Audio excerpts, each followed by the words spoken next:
Got it. And got it. All righty, y'all. Namaste, namaste, namaste. Islam, Islam, Islam. I am Brother Hassan Ghazi Obey here in Morocco at Northwest of Mexham. How are you? And I am here with my magnificent and beloved brothers in whom I am well pleased, and they are. I am throughout my bay. How are you people? Sauce. Islam, peace and love to you all. I'm Brother Shanalim L. You already know all is well. And bro.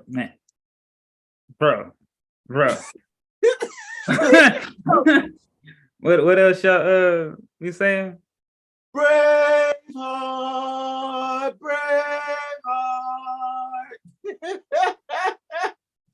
Interesting, guys.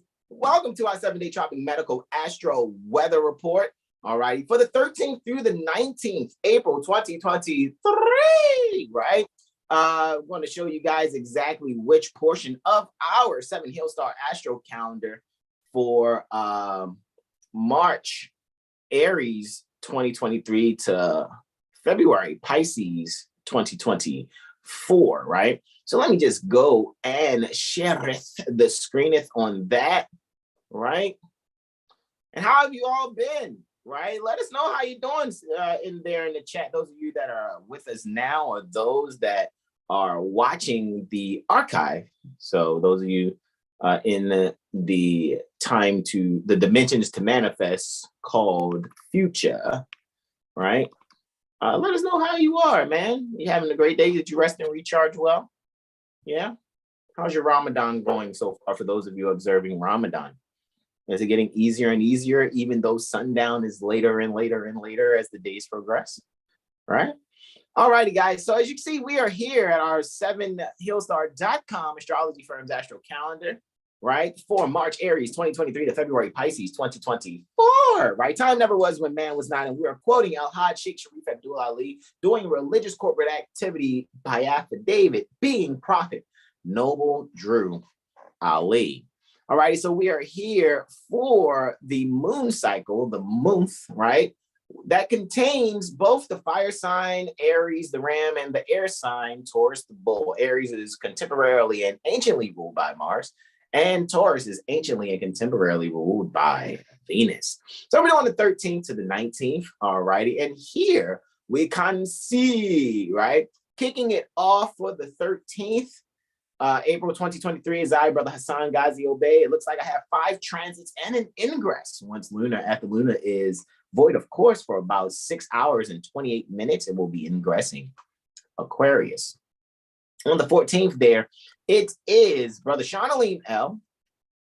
For the 14th, he has those 3 transits there while the moon is transiting Aquarius. For the 15th, April 2023 is our beloved brother whom we're well pleased with the South. Brother Terrell Tamari Bay has 2 transits, and he has a lunar ingress into Pisces. After Pisces is void of course for about 7 hours and 41 minutes. Also on the 16th, Brother Terrell Tamari Bay will continue on Orthodox Easter, right? That's pertaining to sidereal astrology, right? Orthodox Easter, with those 4 transits there while the moon continues to transit Pisces. Then for the 17th on Monday is Brother Shanalim L. with those 3 transits, and he has a lunar ingress into Aries after Luna's void of course for about 6 hours and 12 minutes. Tuesday the 18th, it is our Brother Hassan Ghazi Obey with those 2 transits there while Luna actually continues to transit Aries, and closing on out for the 19th with the South is Brother Terrell Tamari Bay with that 1 transit there when Luna conjuncts Jupiter. All righty. And then you guys know when we come back next Wednesday, we'll be opening up, Brother Terrell will be opening up with the 20th, right? As he speaks a bit on the solar eclipse that I and Brother Sean had presented on Intuition Monday this past Monday. You guys already know too. What you'll get, you guys go to 7hillstar.com, sign up for our email list. You get that email that comes out on Expansive Thursday, because that's Hove Day, right? Jupiter Day, right? Want you guys to be able to get what you need for this Ilowa Sakiel, right? Or some will say Zadkiel, right? So with that being said, guys, let's get it and get started here. Stop the screen share on this particular device, and let's go and start the screen share over here, right? And I will give remote control, I think, to Brother Terrell Tamari Bay, right? Because you're on the laptop, right, Broski Doski? Yeah, indeed. Excelente, right? So let me go and share the screen over here. And if and when at any time you guys need to trade it up, like when brother Sean, just request the remote for Saturday and Sunday after your testimony for Friday. Just request the remote and I'll approve. Or if I remember, I'll just give it to you by then. We're going to start out with Brother Terrell on the Copilot. Which one? Okay, I see which one. Let me know if I got this right one, bro. Did I give the control to? That's the other one. It's the other one. Okay. Hold on for a second. No, let me do that. Boom shakalaka. That right now? Did I get it right? See. All righty. Excelente. All righty. So I guess I'll have to do my editing on the fly after I do these 5 transits and ingress. All righty. So we're starting out with the sunrise here, guys, for the 13th April 2023. It's taking place at about 37 minutes and 6 seconds after 0600 hour, or 6:37:09 anti-meridian Eastern. All righty. So this is taking place at about 23 degrees, right? 15 minutes. Is that same? Did I get that right? 15 minutes. Yeah. Right. In Aries. And 23 degrees is philosophy. 24 degrees is literature and travel. So I really think that with this sunrise here, guys, when you arise next day on the 13th, I think people will be probably either working on meditation. I think for those of you that enjoy taking different herbs and different herbal supplements to take type of spiritual trips, for you ayahuasca people and maybe other things you like to use or different funguses you like to ingest, for your psychological travels, right? Or philosophical travels. What I think will actually happen also is people will probably just be reading a lot and studying different things that they would like to do or places they would like to travel to have certain experiences. I'm not condoning ayahuasca or fungus ingestion, so to speak, as terms of psychedelic experiences. However, if that's something that you and some shaman have discussed and worked on to actually put together, or if that's something that you actually have scheduled for next day, which is Thursday, what some will call tomorrow, recognize that how this is going to go is you're going to actually probably have some form of communication where you're going to think that you've been visited by some mother, either that just has recently passed away and you're looking for some sort of closure, or maybe some question that you may have, and you may be actually actively nurtured in the communication that you may need for some type of closure. I think also maybe anyone dealing with this energy will really allow themselves to probably find ways they can be actively nurturing to their children, right? Or to those that are within the community by either reading some information on a culture or a particular set of people that they actually are interested in just, ministering to, so to speak, in their own little way, right? So really, guys, allow yourselves to really move forward away from your comfort zone and how you're going to really make the sudden changes in the communications that are necessary so you can actively be nurturing in your thoughts and communication so that you can assist those within your local community, all right? And with that, I yieldeth the flooreth, right? Let me open this up. I know I was waiting on that, but let's come on back. Come on back. Right. Open it up the calendar here also. So I have a lunar Jupiterian square, right? Did I really do that just now? That's interesting. I opened up the wrong one. Just wanted to be able to open up the right one, right? So with the lunar Jupiterian square that I have here, it is taking place at 22 degrees Capricorn 5 minutes and 22 degrees Aries 5 minutes, both in the 2nd and 12th house. Let me make sure I'm reading that appropriately. Yes, the 2nd house is where Jupiter is. Luna's here in the 12th, so this is right after moon rise and obviously Pluto rise, right? It's where it's taking place. So with that being said, guys, when it really comes to us allowing ourselves to have the things for essential secure purposes when we're going to isolate ourselves, right? I think people are going to find a safe space to be so they can further expound upon their own things that they actually value.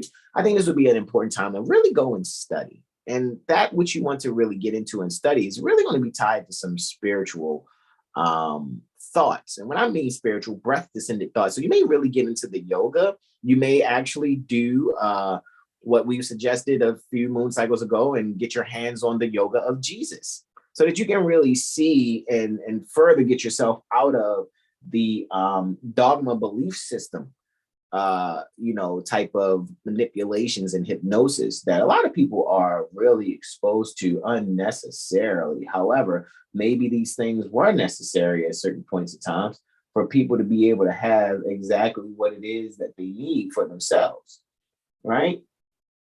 So what I'm really thinking overall, boom, got the right calendar now. Hey, so what I'm actually thinking overall, I think this would be a really good time for people to really find a way to allow their values to expand by look what's around you, the things that you already possess, what's actually in your library. What can you do to further yourself to be able to allow your subconscious mind to actually grow in an environment where it's not probably the most comfortable for you.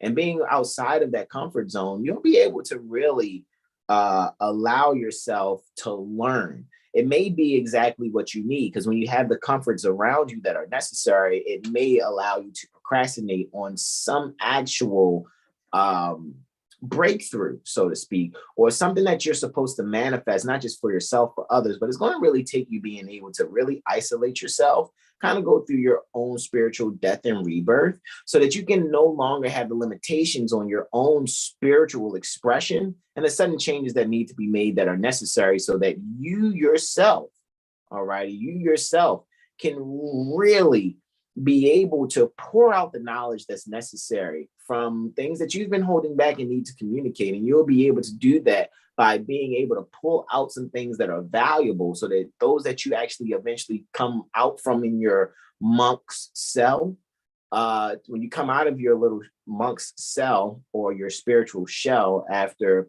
reviving your own ways of presenting that which you would like to share with others, you'll be able to present it in a way that will be relatable across the board, so to speak. All right. Relatable amongst many.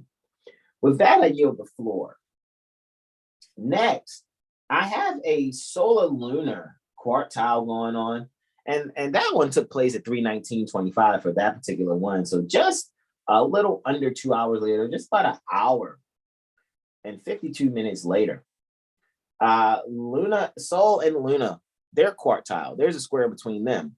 So Luna's at 23 degrees, all right, 23 degrees Capricorn in the 11th house, all right. So it's automatically right there. It's just really letting you know. And with Saturn now in his joy, Saturn's in his joy. Looky, Astro Cookie. Saturn's here in the 12th in his joy, ruling over not only the 12th house, but also the 11th house. So guys, when it really comes to sharing with other people's children, right, what you can actually do is really bring some transformation in their own behavior and how they interact with their peers by being very nurturing in how you're bringing some structure to their behavior, by making sure that what you're really shining a light on, what needs to really be shining a light on, is really showing a way to really institute self-reflection. So that will actually spark off a thought process pertaining to wounded healing, right? And further being able to allow yourself to expand the ideals that are necessary so that one would not have to put themselves in an incarcerated state.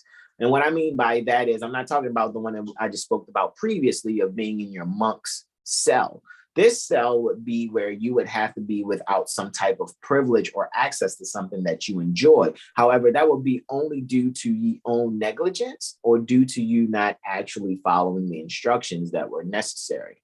So with that being said, allow yourself to be able to reflect, all righty, to others, right? Be nurturing in that reflection, yet sharing the discipline that is necessary for others, all righty? Others that are in the group. Maybe it's others' children, all right? Where is Saturn? In its joy. So you can joyfully be able to make these sudden changes that are necessary and be very innovative in how you do it, right? Have a fun way to share disciplinary relief.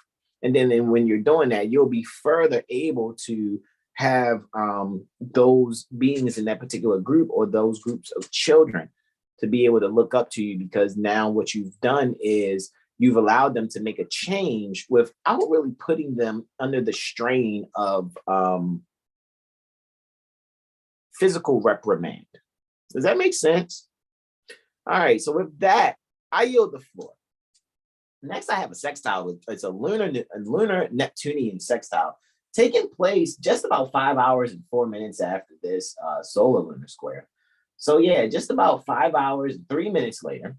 And this is where Luna is going to go void of course for about 6 hours and 28 minutes, right? So after this transit, Luna is going to be void of course. Void of course is buyer's remorse. You guys, make sure you're making all your major transactions, because in type, making sure you make all your major transactions prior to 10:14 anti-meridian Eastern. All right, that would be 9:14 Central, 8:14 Pacific for those that are here near the North Gate. All righty. With that being said, or wait, to get what it is that whatever you like to transact for, wait till after about 1600 hours and 43 minutes. All righty. So that you can actually enjoy that which it is. Because I'm letting you know now, when you order things or transact for things during a moon void of course, you're going to not get something that you wanted. You might, for example, let's say you order 10 things, 8 of those things will show up, 2 of them won't. But out of the 8 of those things, 1 or 2 within that 8 will not be exactly what you expected or how you wanted it. And you're like, man, and then you look back and like, yo, moon is void of course. And them brothers like Seven Hill Star was saying to not, make major decisions during a moon void of course. Don't make any major transactions, so to speak. Don't go and shed energy for the exchange of something else, like to not actually do that. Yes, we're letting you know to just wait till after the moon finishes up its void of course, right? However, Luna is sextile Neptune, right? So how do we deal with this energy? Well, Luna's clearly there in the 8th house, right? So we're really expressing even further and still being under Saturn's rule while Saturn is there in the 9th house. And Saturn is now ruling the 8th and the 9th houses. All righty. So from the 9th house, Saturn is actually bringing a means for you to use your ideas. I know we started out with philosophy, literature, and travel for the sunrise for this day. So this is kind of speaking to that too, and being able to probably allow whatever's happening on a field trip. I think this might be something dealing with some sort of field trip. And maybe some chaperoning may be taking place. All right. So when you allow yourself to be, one who's a grown mother or son, to be there for your child and or other children, maybe there's some field trip that's going on, make sure you're the one that is really allowing children to enjoy the lesson that's being shared, as there are many things that are there. It may call for you as a chaperone to be one that's not actually killing all the fun for the children on the field trip. However, finding a balanced way to keep them within the bounds of righteousness pertaining to their behavior. So what can be actively instituted is a way for them to be seen, even though we don't care about other beings, how they look at us. However, what could be well instituted is a fortunate means for the children to be looked at as if, oh, hey, they have really good sense. They're well behaved. So what you can do is find a growth opportunity between how you really secure the discipline, all righty, for the values in how you're partnering your energy with the children's energy during this field trip, so that you can be able to assist the teacher and maybe those that are giving the presentation for that particular museum and or tour guide for whatever it is that you guys are enjoying in that field trip. So what can actively be instituted is a means for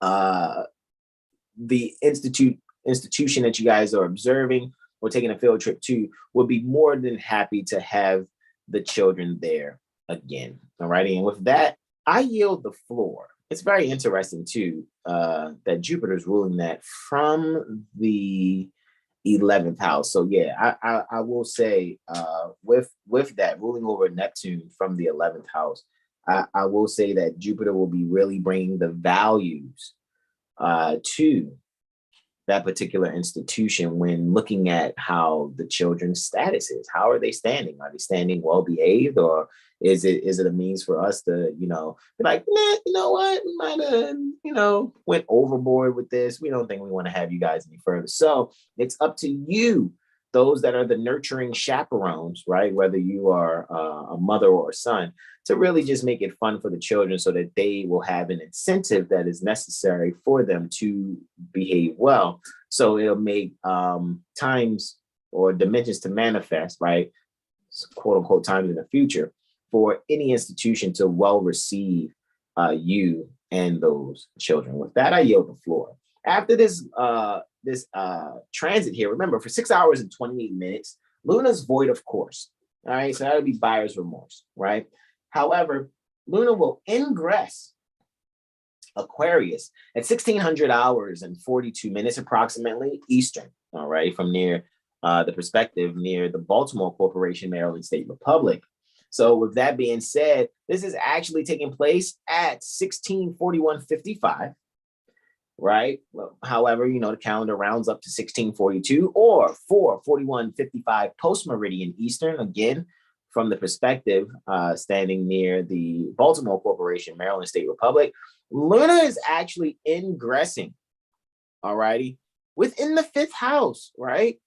And it's within a Cazimi portion, so to speak, from 0 minutes to 0 degrees 17 minutes, right? Even though it's not the sun, but it's within a Cazimi orb, so to speak, from Pluto. And what I really think is going to happen here is that people can be transformatively creative with how they actually bring some sudden changes in how they are not only securing themselves with their self-esteem, however, they will actually find something out about themselves by the children that they're actually around, right?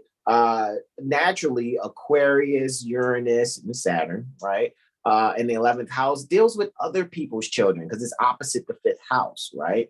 The 11th house, that is. However, when it comes to other people's children and the moon actually ruling over the 11th house here, what we can actually do is find a means for us to be there for the children. So this may lead to, for some beings, you may get into some type of child counseling. You may be getting into some childhood psychology or children's psychology. There may be those of you that are actually taking up child psychology. You may be preparing some documentation and making sure the presentation that you give, because you may have to do a presentation, maybe you have to give a dissertation from about 5 to 15 minutes on child psychology. You will be very successful, provided what you do is be very down to earth in how you're sharing the information based on your perspectives while thinking globally yet acting locally. Because Pluto is the furthest thing from the sun, where Mercury is the closest thing, correct? However, the moon is much closer to Earth than Pluto, all righty? And we look at the Earth's movement in reference to the sun. So when we look at the extremes of the people and how they transform, right, you'll be able to creatively focus on pouring out some information that's necessary in whatever documentation that you're actually sharing.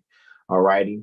And what will actually be seen with Mercury ruling both the ascendant and the midheaven, what will actually be comprehended from your presentation when you do it, the people will be able to see the value that it is that you bring, and they'll be looking forward to either further, quote unquote, invest in what it is that you're doing, or you'll actually find that people in your community would like to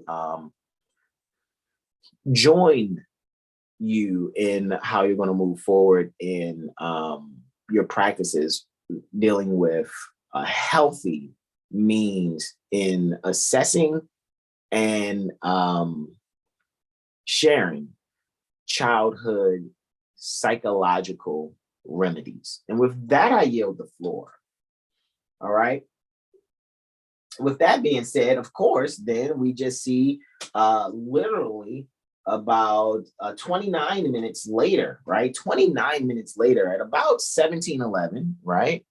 What we'll actually see is there will be a conjunction. There will be a lunar Plutonian conjunction, right?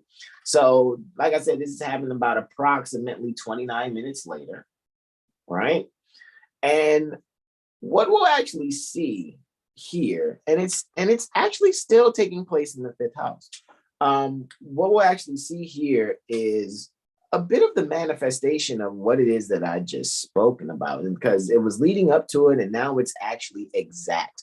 So what you can further do is make yourself at home when dealing with, things that can be inherited. Alrighty, like let's say, for example, there was someone who wanted to assist you in your child psychology, venture, so to speak. And what they've done is they have brought something to you that was shared with them by someone in their family, and now they're trusting you with it. It could be an heirloom, as such as like a book. And this book has different things on child psychology, but their ascendant or their ancestor before them wasn't able to get it out. However, your presentation has now made them feel inspired to share their loved ones that's transitioned, share this information with you. And you're like, oh my God, I can't accept this. You just accept it. Do your best to accept it, because what you'll actually realize is you'll be getting help from someone who's already have transitioned. And it'll feel like, to a certain extent, even when it sounds like what I'm saying, you're getting help from someone who is no longer in the body form. All right.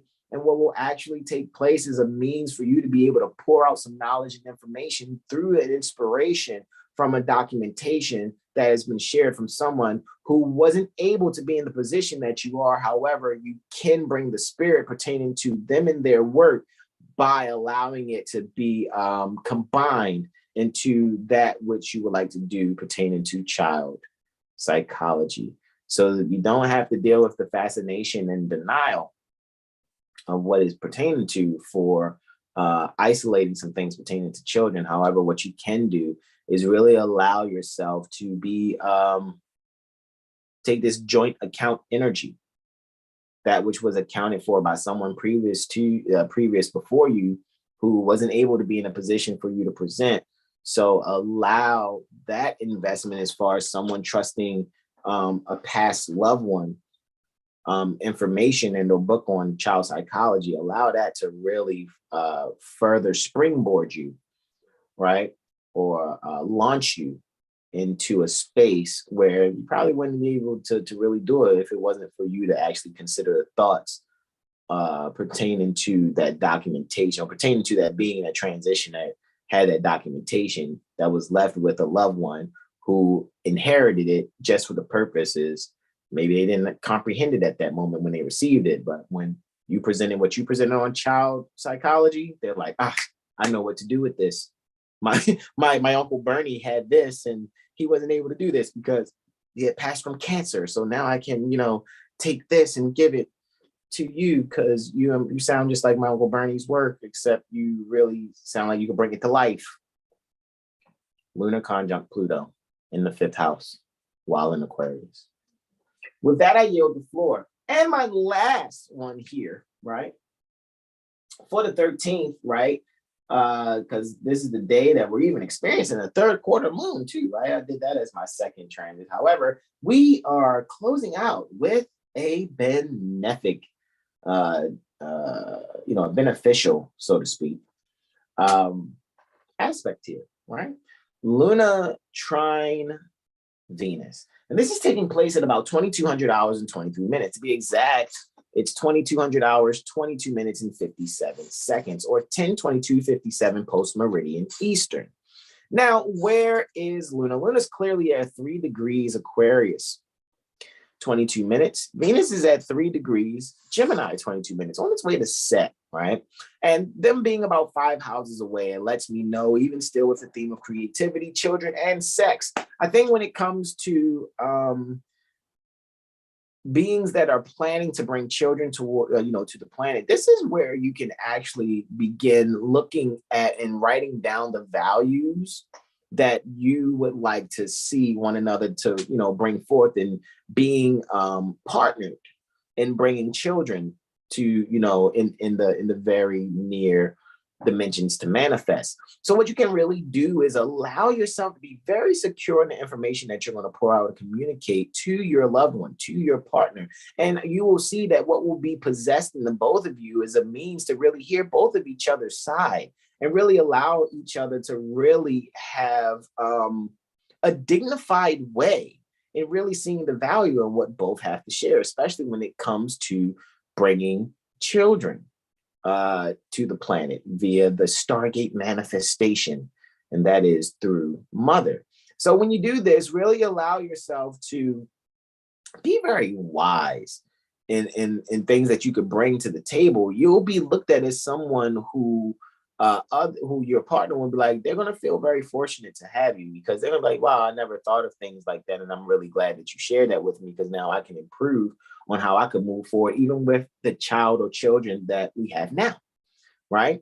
And with that being said, what will actually occur, there will be a means for one to really have a dignified interaction in agreeing on how things will be carried out, so that the children's values based on what you and your consort are valuing in one another, and really even just communicating, hey, how are we going to do this if this happens with the child, or what will we do in this situation? That conversation alone is going to be boss.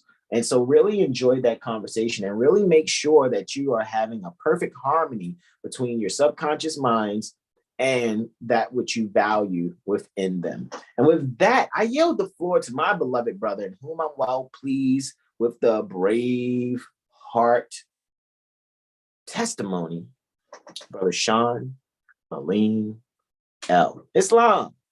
Islam, bro. Islam. Gratitude, living master. You're hilarious.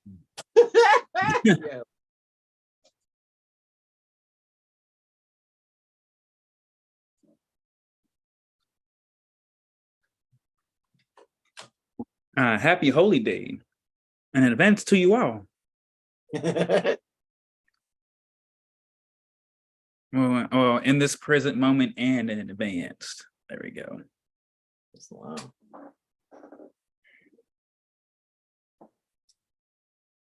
Brother Jag, 100 push-ups if I got more 7th house and 6 houses. Yo, y'all are hilarious, man. Tyro Bay, and just checking the chat real quick, Brother Sean, if you don't mind. Tyro Bay says peace and love, everyone. Antonio Bay says Islam Moors, peace and love. I Create says great day, air. Indeed to you, air, and all the airs that are available. Tracy Pickens says peace and love, everyone. I don't even get hungry anymore. Tracy Pickens says, I guess that was dealing with the whole Ramadan question. I'm going to say that that's probably what that was, right? JL says, Islam, love, truth, peace, freedom, and justice. Indeed, you got supreme honors to Prophet Noble Drew Ali. Halo City Young, Brother Al Nor Latifel says, Salam Moors, peace and love to you all. Honors to the mothers and Islam. Indeed, Brother Al Nor Latif L. And Open 642 says, greetings, great tips. All righty, and we yield the floor to Brother Sean Ali Mel, Islam. So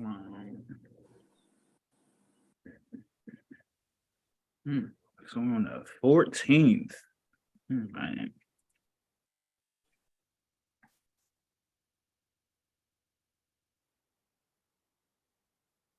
But yeah, all right, he ain't say nothing, so Oh, yeah. 250. Yo. Is that affidavit of fact unrebutted? Make it 250. Make it 250. 250. Ooh. Wow. Did you go check? Did you pull a me? Did you pull a me on me? Yeah, make it 250 then. Yo. I'm at a disadvantage. Is there like a third party I know or something undisclosed? No third parties.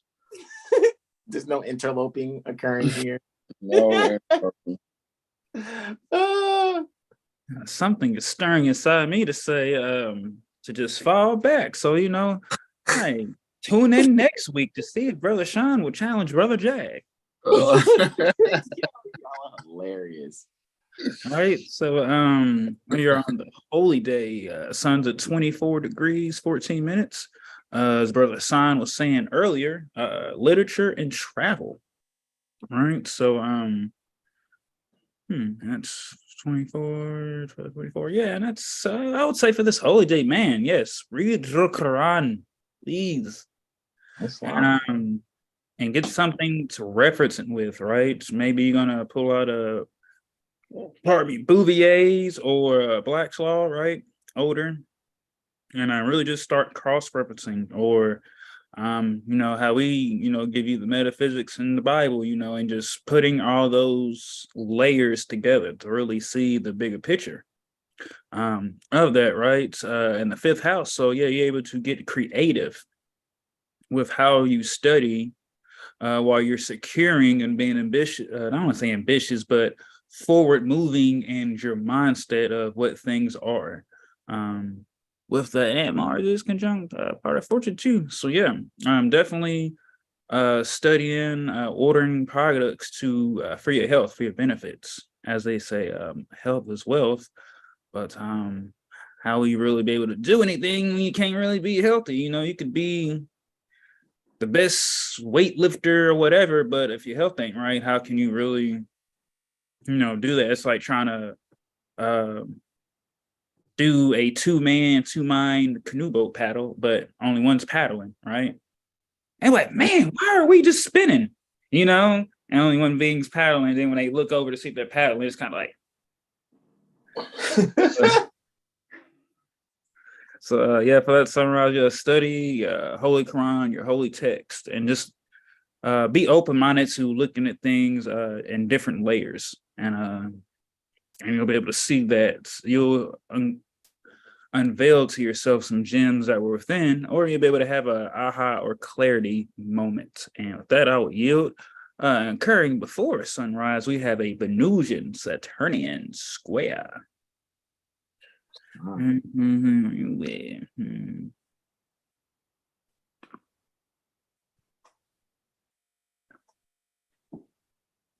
Jag, I think he was bluffing. We'll see if that for it. No bluff. No. Don't back out now, Saya. Oh, I already denied, already pulled back. I was like, yeah. Yeah, almost was there, right? So let's see. We're not doing it. It's that you don't have another chance. This is the only chance that you have.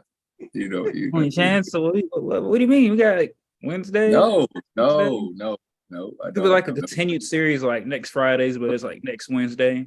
No consent. No consent.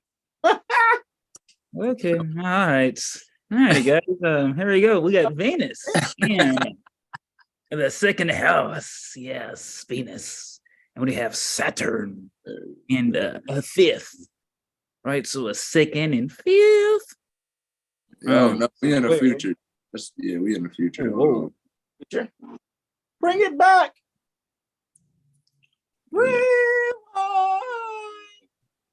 Rewind. Yeah, we jump back. That's a square, right? What was it? What'd you do? Venus, Saturn. Venus, Saturn. Yeah. Got you. Yeah, that's what that was. Well, while we're looking at this aspect way back, thank you all for tuning in with us here on our 7-day tropical medical astro weather reports. Coming live from Brother Sauce, the living master. We thank you here.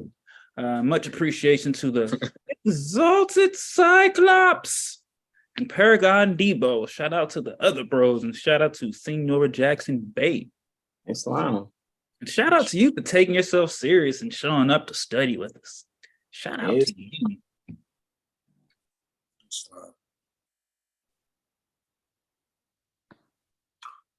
Let us see. Let us see. All we hear. Yeah. One more. Once more. Oh, brother, hit next, brother. I think you're going back. Yes, brother, please hit. You're going previous. What am I doing? What am I doing?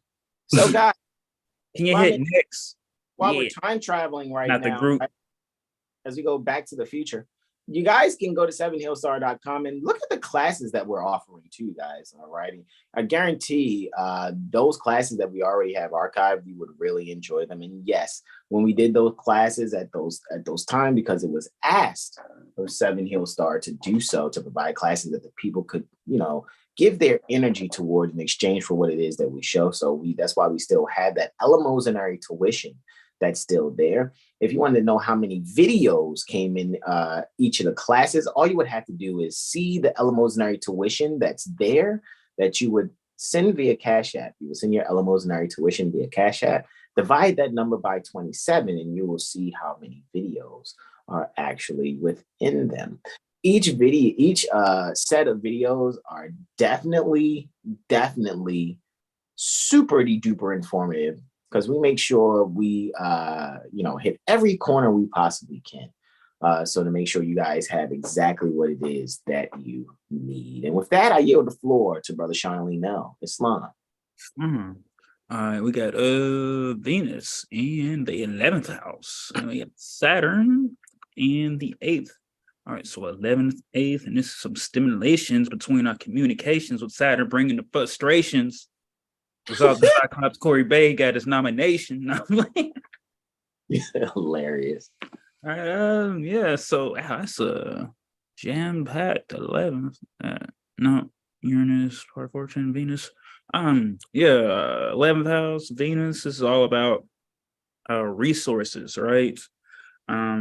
Values, and Venus is also ruling over that 4th, right? So some home hopes and wishes. Saturn's in the 8th.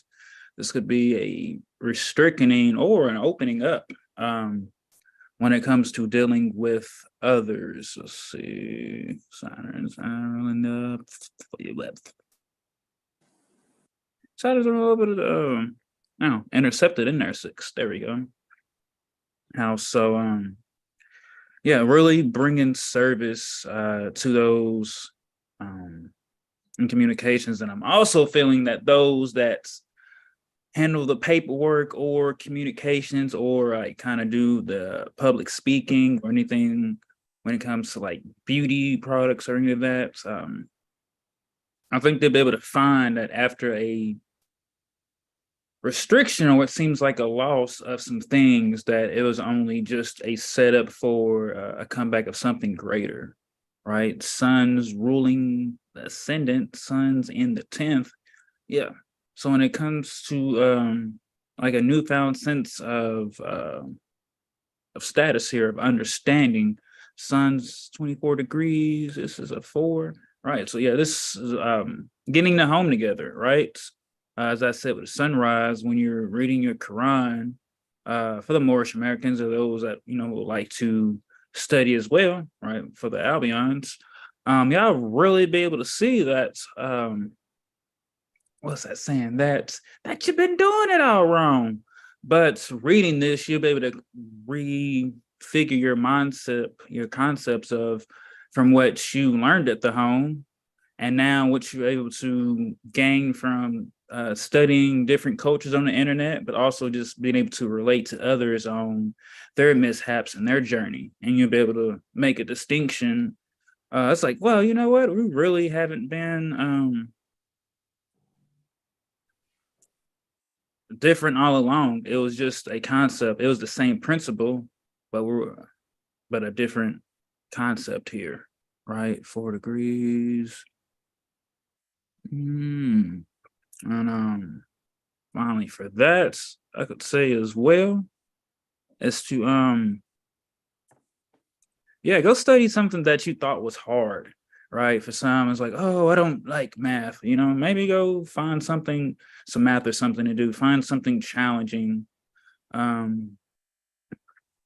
Find stimulation in the challenges and whatever facet that falls for you. With that, I will yield the floor.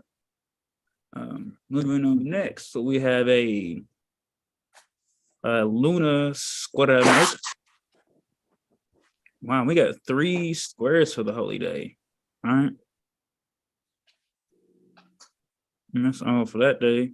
That really just me on the more mental for the day. I think for Friday, the things that are willing to or being aware to it to turn those frustrations and to transmute that into joy, right? It's like, it's kind of like that feeling when you trying to, play a video game, you like getting your butt whooped, and it's like frustrating, you like ready to throw your controller, and, say everything else, but then you finally are able to, overcome that battle, and it's like that sense of relief and joy, for that matter. Right. So Luna and Mercury, let's see, Luna's in the 6th. Hey, I'll take that any day, right? Service, baby. Mercury's in the 9th. So occurring 4 houses away. Right. So this is a definitely speak before you think, right? And hear beings out. With that, Luna is in the 6th, right? This is the people, right? And Aquarius. So a very mental feeling, right? Be able to tap into that intuition. And with Mercury being there in the 9th, it's kind of like a, well, I believe this. Well, I know this and study this type of energy. Mercury being in Taurus, it's kind of a foundational values of how one views their perception or understanding of some philosophy or some knowledge with that. But Luna and the 6th and that Aquarius is saying to yield just from the physical senses or understandings of things and be able to open oneself up to more of a to the unseen, right? For a being that wants to only be westerly in their actions, and it's like, yo, you might want to, kind of look in that mirror and reflect, and you'll be able to see some other things, right? Mercury is also ruling that 1st house too, right? So yeah, this is kind of like not getting caught up in the bigger I, I'm bigger than you, right? What's that saying? Bigger I, bigger you, right? Or because I know this, or I have these things, you can't tell me that. And I feel like there's gonna be a lot of humbling conversations that day. Big I, little you. Yeah, big I, little you. And not for you.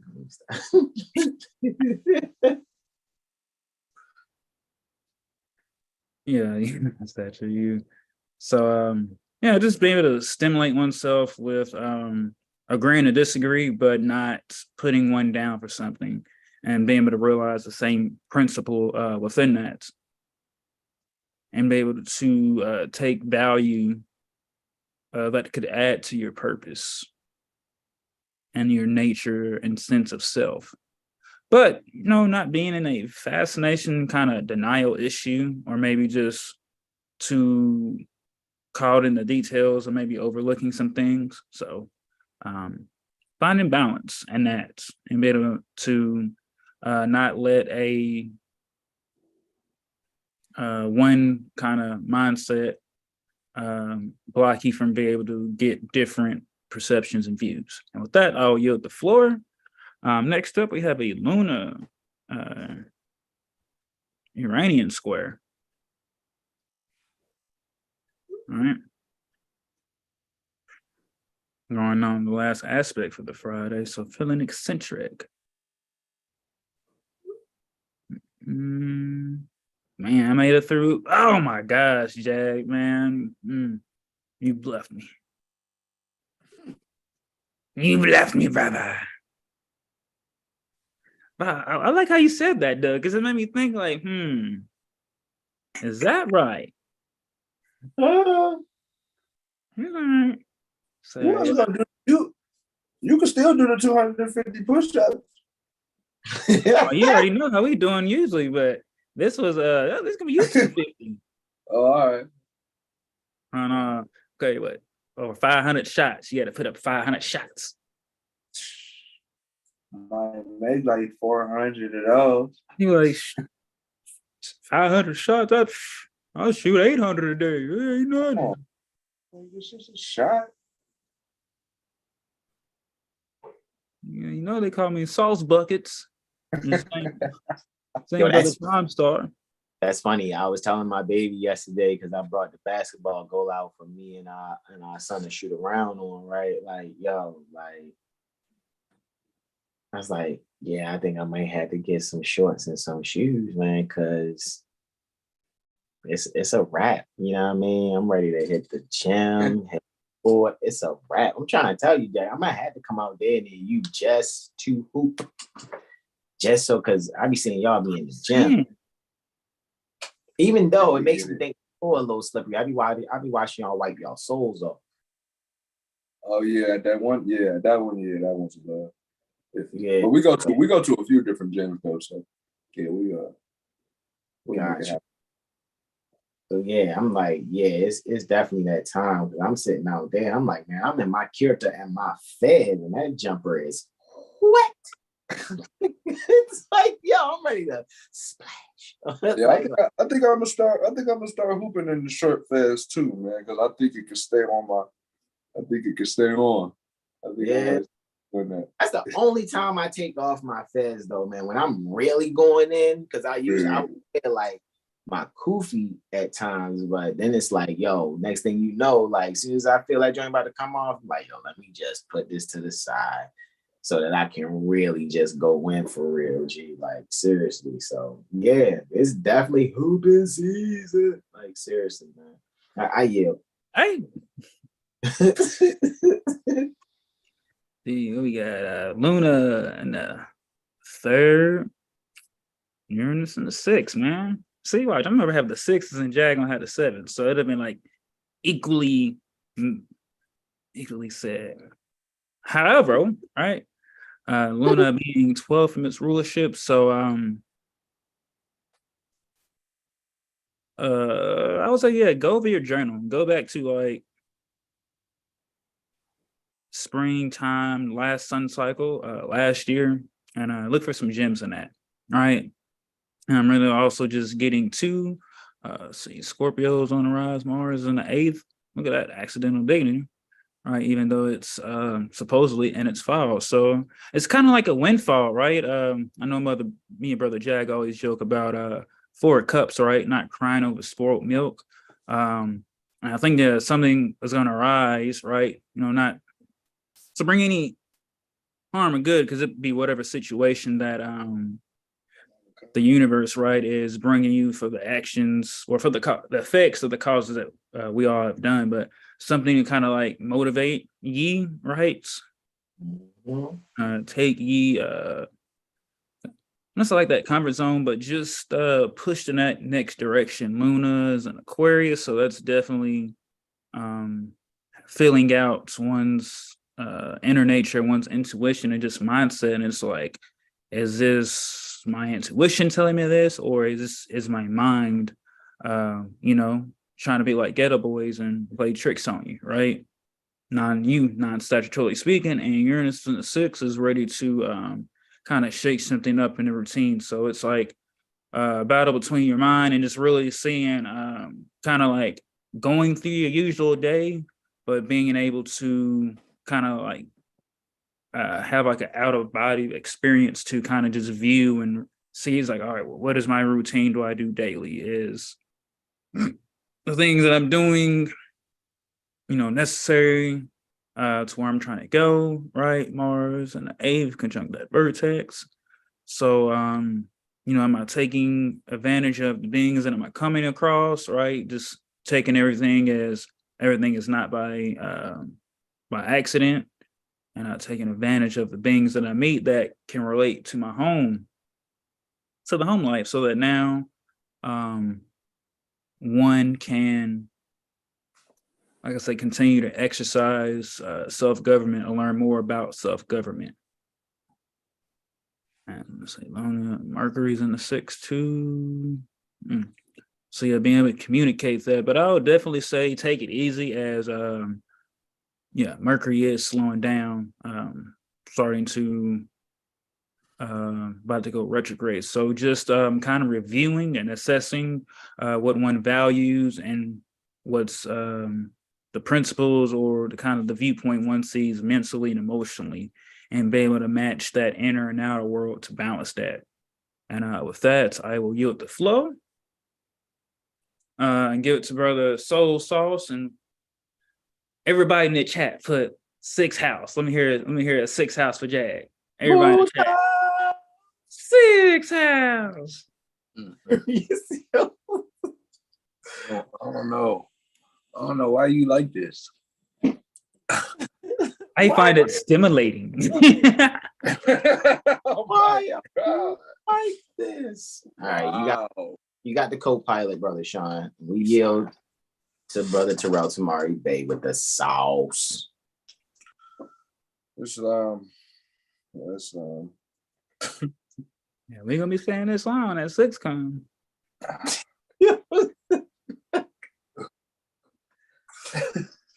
feel like I'd be like Bobby, but with Brother Jag with the 6. It's like, oh yeah, Jag, that service, man. You gotta get the people to service, man.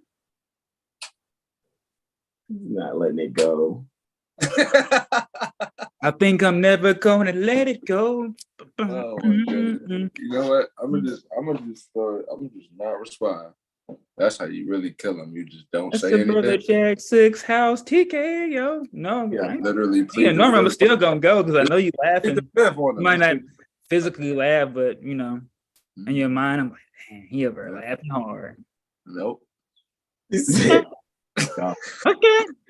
Okay. It's love. It's love. All right, what we looking at? We need to go to the 15th of April, right? Oh, yeah, take it to the sunrise. 1 second. And once again, we'd like to thank you all for joining us. It's long.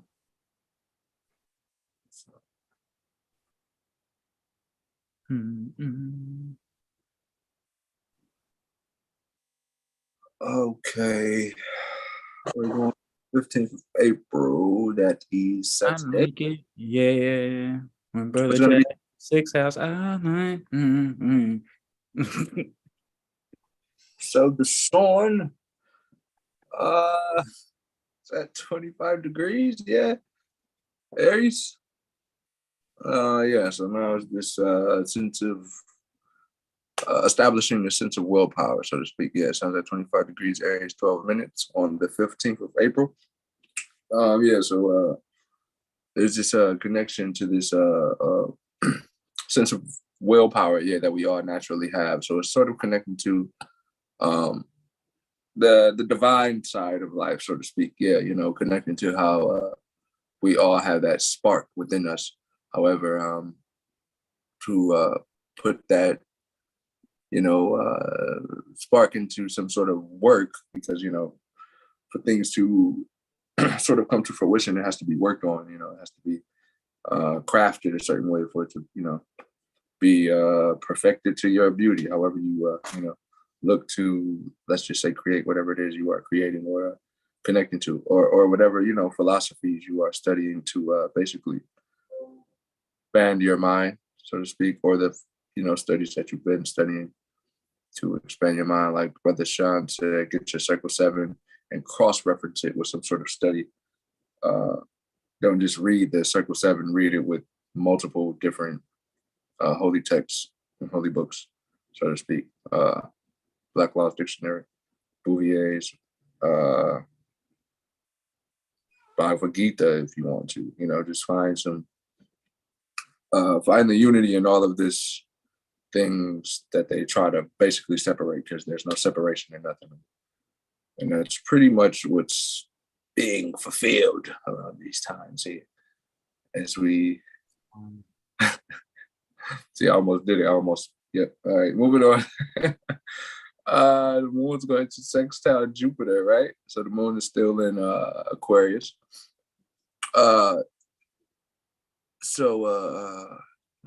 Moon in Aquarius.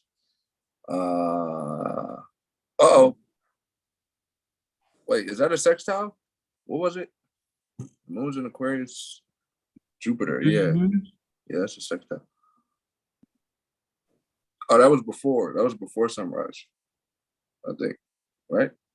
So sunrise like what, 6?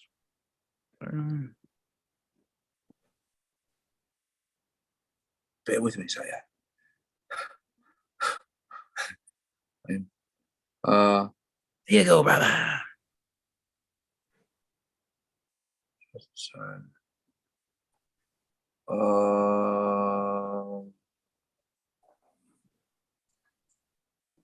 Okay. Jupiter, yeah. So Jupiter's in the 12th house. Moon's in the 11th. Yeah. So this is actually, now the wisdom is basically starting to be actually comprehended. You can actually, like Brother Sean was saying, the thing that you, whatever you deem to be hard, try to do it, because now, or will yourself to do it, because now there's this sense of you actually comprehend the thing that you found to be difficult. So you can, actually come across someone or some sort of information that that kind of corrects the concept that you had prior to this certain subject matter. So it could be specifically the word religion, and now that religion isn't dogma. Dogma and religion are basically two separate entities, and connecting that to some sense of, expanding your mind. And also, those closest to you, for a sense of let's just say group fun, or the group can now, let's just say, laugh at this certain mythological story, and now we can take this mythological story and reference it to something that we experience actually in life, or we know someone who experienced something similar to that story, which is, and it's just like, it's a joke, it's funny. It's just sort of that energy. So yeah, recognizing the metaphysical and the physical is not separate at all. And every sort of interaction that, that may be being had around these times, that clarity is kind of being initiated or verified, so to speak. Like, damn, I actually can do whatever I want if I put my mind to it. It's like that. It's that simple. However, it's really actually recognizing that it's like that the mind has to actually want it, whatever it is that we may be talking about.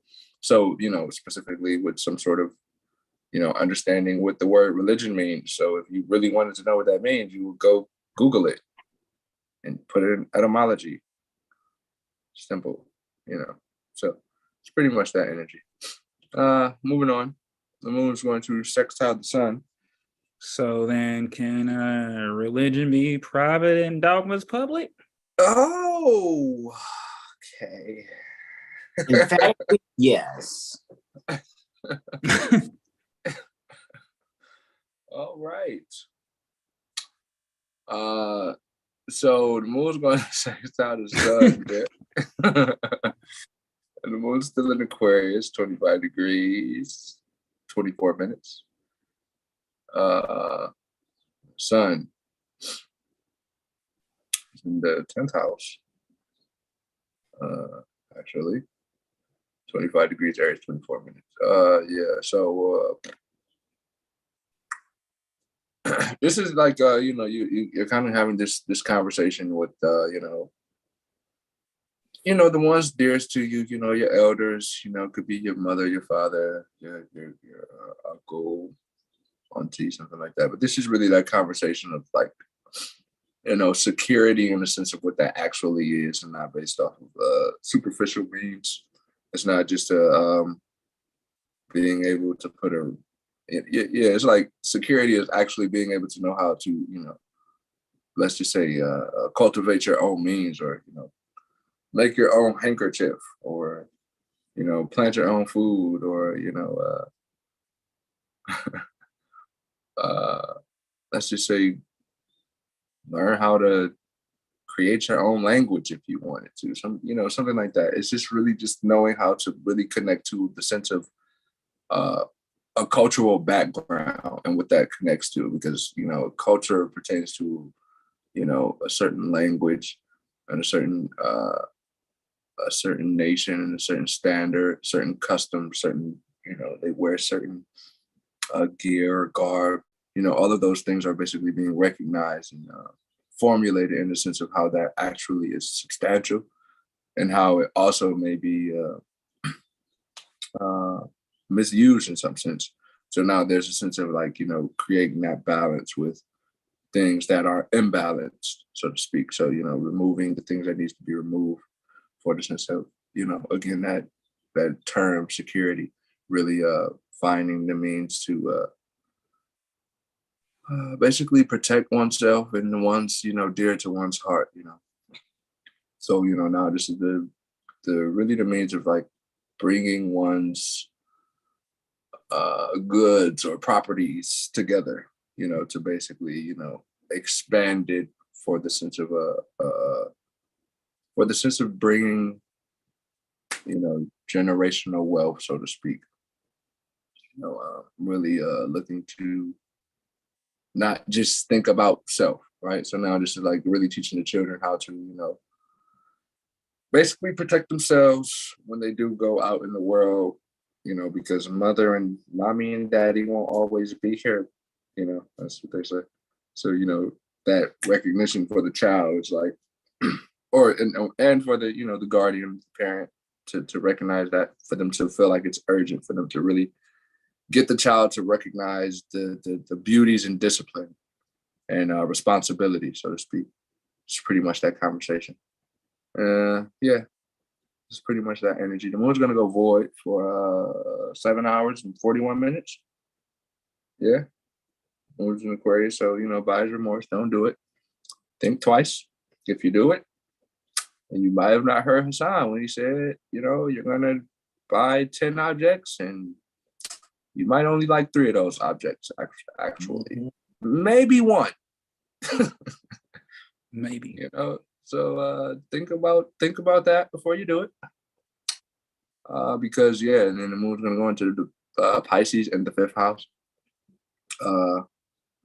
So you'll be very unsatisfied if it's some sort of like poetry book, or let's just say painting kit, or some new shoes, so they might not be the right size. So yeah, just think about that before you spend, so the moon's in Pisces in the 5th house, on a Saturday.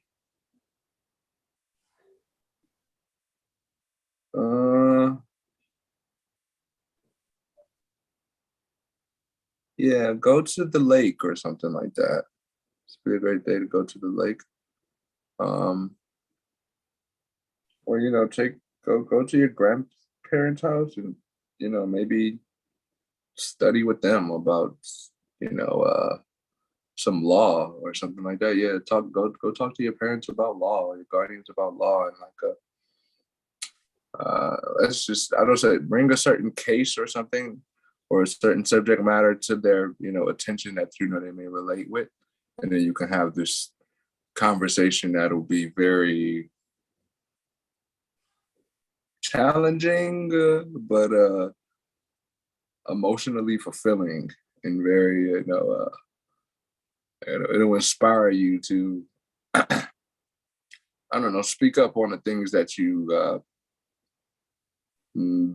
are sort of uncomfortable on speaking on, so to speak, or you could just see that, within the communities, and then that may inspire you, to speak up. So, or you could you'll see some very uncomfortable, or what do they call it, celebrities or whatever. They'll be doing some very unusual things for some very unusual reasons. So then that may, spark some sort of, let's just say, I'll just call it astrological interest, because you may want to see like how what may be aspecting them, that celebrity in their chart, for them to be saying this thing that's very, very like unusual, or it doesn't seem to be making any sense based off of whatever it is they may be communicating about. Some sort of sensual pleasure, more than likely, or some relationship that they were possibly in prior to whatever. So that could pretty much ignite some sort of like, I'll just say, detective work. So just have fun with that, I guess.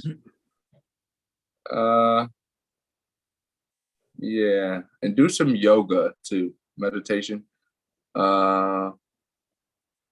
Definitely meditate with the moon going in Pisces, and just focus on, your breathing exercises, and not being so focused on, but the whole celebrity thing, for example, shit, that's a thing. Literally. All right, moving on. So I'm just going to hit the ascendant again. Do some yoga. Do some yoga. Move your body, yes. Like the fire under your ass, yes. I like fire under your ass, yes. Yes. All right, so the moon's at 26 degrees Aries, 11 minutes.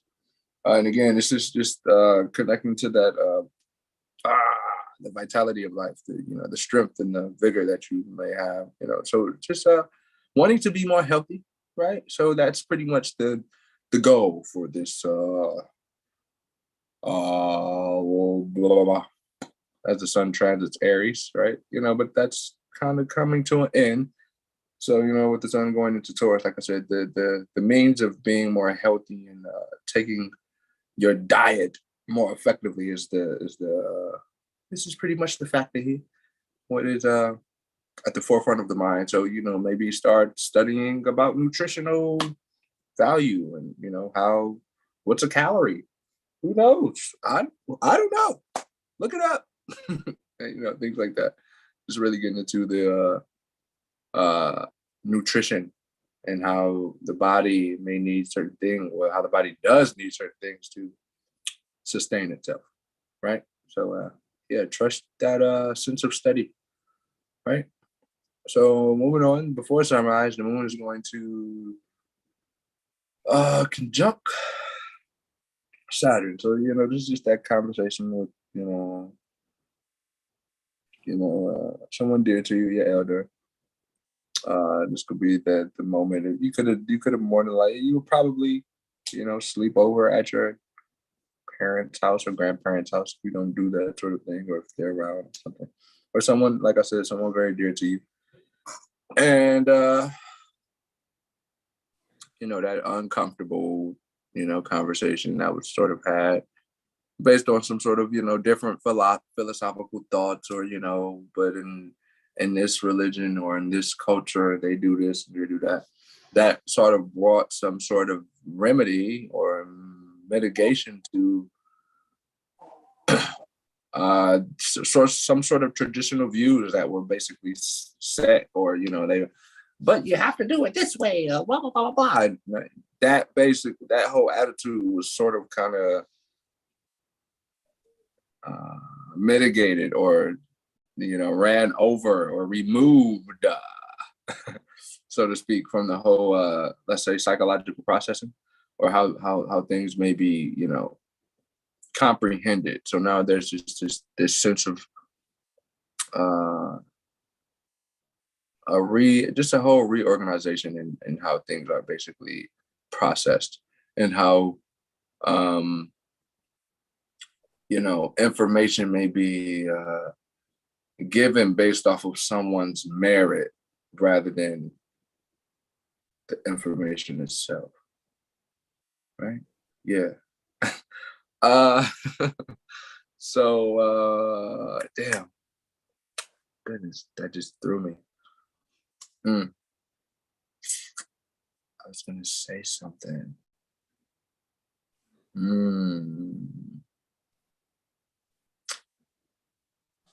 All right.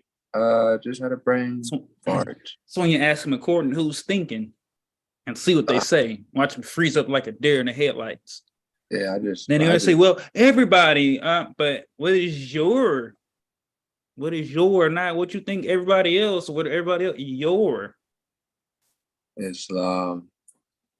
Damn, I hate that.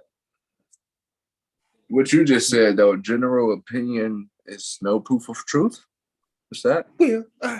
Like, okay, Mrs. Puff, calm down. You're in Huffy and Puffy over there. Is that? That's okay. But yeah, sustainability. Really pay attention to what you are, what actually sustains you. And like bro said, you, not what really sustains someone else. So if you don't like apples and someone else does, that's irrelevant. You don't have to clash with this person now because you don't like apples and they do. That's irrelevant. So yeah, take that into the extremest matter though. It can be they don't like come on, let's help me out. They don't like reggae. Music is your favorite thing ever. They don't like R&B, but you love country music. And now you don't like to ride with them in the land bands because their music is horrible. I don't know. Find a way to mitigate that by not going. It's just, it's really just being more practical with one's actions with this moon conjunct Saturn. All right. Moon's going to square Venus. So now there's this reorganization in what actually is sustaining us. Again, the word sustaining it's very prominent because we're talking about what actually motivates us to do something in the sense of how we feel. Yeah, because the moon is definitely based off of emotions and, oh my God, fluctuation. Yeah, and then Venus is pertaining to the senses and how you may feel about something that may touch you, or how you may feel about something that you may smell, right? So on and so forth. So the moon being in the 12th, yeah, this is cool. And Venus in the 3rd, yeah, the focus is specifically liberation. So if this smell, frankincense, doesn't, make your ears ring or whatever, or make you feel good or sedated, that's basically what's happening. This is now the recognition of what actually brings the sense of pleasure. And if it's not based in the spiritual sense of pleasure, there's no pleasure, so to speak, because it can't just be based in the me feeling it or tasting it or smelling it, right? It also has to, be a feeling. It's just like when you read and you don't see the, when you read a book, there's just words on the book, but you have the ability to see a whole picture in your mind if you actually connect to that book, so that's sort of the same thing that's kind of being emphasized here. Like if I can't really connect to it, or if I'm just connected to it, in the sense of I have this book in my hand, but I can't really, visualize, what I'm reading. Am I really connected to it? No, I don't think so. If anyone is open to correcting that, please, I would like that, because that's, yeah. So this is pretty much that recognition is the whole I want this thing. So yeah, But don't be mindless in that. Make sure it's very make sure it's not just based in, again, the sensual part. Make sure it's actually concrete and not just, I said make sure it's based in the sensual part. Make sure it's not also just like super imaginative though. Like a man telling a woman that, I don't like your left titty, but I think you're cute though. You know what I mean? Or like just something stupid and superficial. Let it be something actually beyond childishness, something very impractical, right? Right.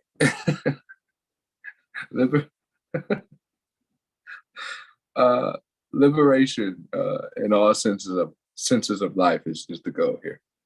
So now you really have to basically come to terms with that means for you. And be open to hearing it from some sort of person you may call a guru or whatever. Yeah, it's moving on. The moon is going to try Mars, right? I don't like the titty male on the left side. Put it on the right side. It look better on the right side. It didn't matter. Damn. I don't want the titty matter. Oh, that's funny. You put that in the thing too. I think you're hilarious.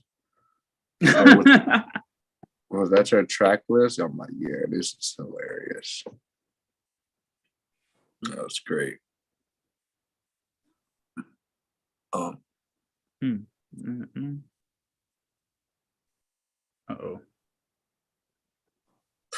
Titty metal.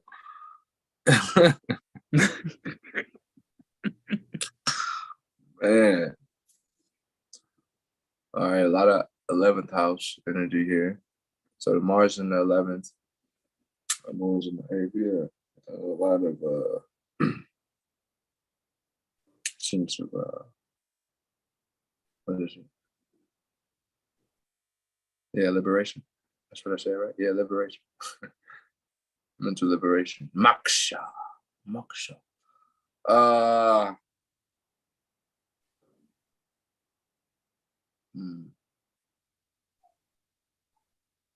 And liberation was her name. Yeah, man. That's annoying.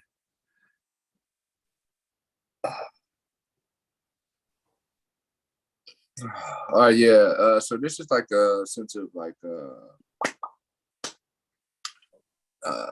just think of it like glue, I guess.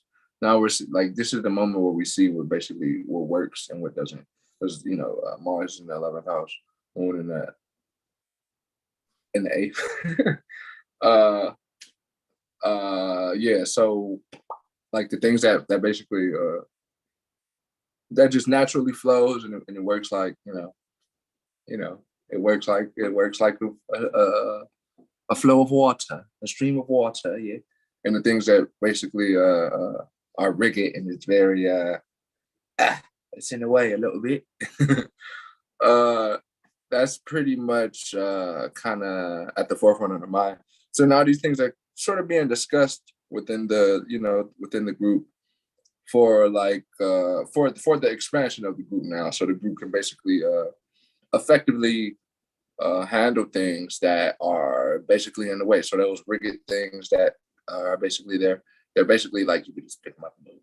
And not even, it's like 5-pound weights. You know what I mean? It's like you that's not really an obstacle. But it's there though for you to work on just what is it? Repetition. Repetition makes you better. Or repetition is key. Yeah, that's it. Repetition is key, right? So, just making sure you're always, always you're sort of staying sharp. That's basically this aspect here. So, a friend or, someone very close to you, basically challenging you, but in the way of, iron sharpens iron sort of way. Like they know, but they just want to see if you are on your P's and Q's. You know what I mean? This is basically that type of deal. So then it's like basically formulating a plan for the grander schemes of things. So it isn't just for the sake of the group. This is actually be for, you know, a humanitarian ideal that actually helps a lot of people, actually, you know, millions possibly. You know, it's possible. You know. But yeah, it's a lot of things that are definitely not, you know, beneficial for the sense of you know, using that term security or domestic security. Those things are basically being removed because the people are, you know, actualizing themselves to, you know, redress, you know, and actually recognize that they are the government based off of unified principle. Yeah. You could see that, you know, the people are going to be like, oh my God, rainbow, but, you know, in the most beautiful way ever, yeah. Oh my God, I signed up for my own enslavement. Slavery was a choice. Yeah, they're like, yes, yo, and then it's like, it's like the 100, what's it called? 100 monkey theory? Is that how it goes? Yeah. Yeah. Yep. That's the thing. Alrighty. Moving on. Moon's gonna sextile Mercury. So now the information is basically being, you know, it's being processed a little bit more clearly again. It's emphasized in the sense of it's substantial. It's not really just theoretical. You can actually go see the documented information with maybe being expressed. These aren't just I wrote this on a piece of paper. Now this is mankind. You know. It's like no, there's different guidelines to that. So now we're going to different schools of thought and seeing the same sort of documentation or written case law in different aspects, but they are actually the same. Or you may see Brother different. Jed, Yeah. how that one song go? Which one? All the different texts, same thing. Pretty much. Pretty much. I yield. That's real. That's how it goes. When you really actually study, you know, all of these different religious texts and all the different law books and all the different lawyers or whatever it is, you'll always see how it's all, you know, these people all use the same thing. They just may say it a different way. Ooh, magic trick. You know, it's like so now it's like, you know, now you're basically able to take, you know, the information that actually, you know, helps you, you know, connect to this spiritual, you know, world, so to speak, that just seems so otherworldly and occultist, but it's actually just, it has seemed that way because the way we have been processing certain information, we thought it was this and we thought it was that. So now those thought processes are, you know, having the whole reconfiguration, and now we can actually go to that next level and expand ourselves to actually connect to that sense of divinity within us. And now we can actually and effectively help others connect to that same source within themselves. And then now it's like you got everybody's Jesus Christ. We're unstoppable. All Hey, of what's us. up, Jesus? What's up, Jesus? I'm trying to be like that, Jesus. I'm trying to be like that, Jesus. Jesus, he said, Hey, Zeus. Hey, brothers. What's up, Jesus Shuttleworth? Yeah, Jesus. Hey, Zeus, I heard you. Yeah. Jesus do say word. What's happening? Jesus. Jesus, real. why are you talking to me, Christ? How are you, brother? That's real. What I have done, all none shall do. Yeah. Jesus, do you have a warrant attached to a complaint, Christ? Oh God, leave. Jesus. Jesus. It's love, yo. I yield. It's love. Jesus, are you saying that the state law and state statutes are better than federal? Okay, I'm gonna let it go. So, Man. And definitely start gardening too. Get you some gardening books or watch it on YouTube, whatever. Or if your friend has the green thumb, listen to the friend with the green thumb. It's not my year. Or just do what I did. Buy enough seeds to grow an acre of food in your little backyard and just put seeds in dirt and pray. And things will happen. Things will happen. Hey. You'll be amazed. And just like myself, in about a year or two, you'll be able to recognize 2, maybe 3 dozen plants just by their leaves. There you go. Islam. Experience speaks. Islam. Yes. Mm-hmm. 17. Are you back to me? Yeah, yay. Oh, it's back to you now. All right. Indeed. That to Brother Jag, then I got you. Oh, that's not what I meant to do. I think I just made a mistake. Okay, maybe I didn't. Thought I just hit the stop screen share for a second and I was about to say, forgive me. All right. So, all right. Here at the 17th on the moon day, make sure you tap in with us, as some would say, for the Intuition Monday. And sun's at 27 degrees, 10 minutes Aries. So definitely about to close out the ushering of spring, which is ushering spring, which is a beautiful thing. All right. So Indeed. definitely look back and reflect on some things. That Intuition Monday, if I'm not mistaken, we're going in on the sun ingressing Taurus, by the way, just to add to your wisdom there, bro. I yield. Indeed, gratitude. Happy solar return to the Taurians in advance. Islam. Right. Yeah, sun's still ruling over the 5th. So yeah, once again, just getting creative, getting active. Maybe instead of doing regular push-ups, you do like incline push-ups, maybe instead of reading a book beginning to end, you go in the beginning. Just maybe switching up things, right? Being in a duality of it, letting the fire of both sides fuel you to just understand and not be kind of one side and one way with things, right? Pardon me. Possibly too, let's see. Tomorrow, yeah, we'll be in that 3rd always. So just get your mind right? No young Jeezy.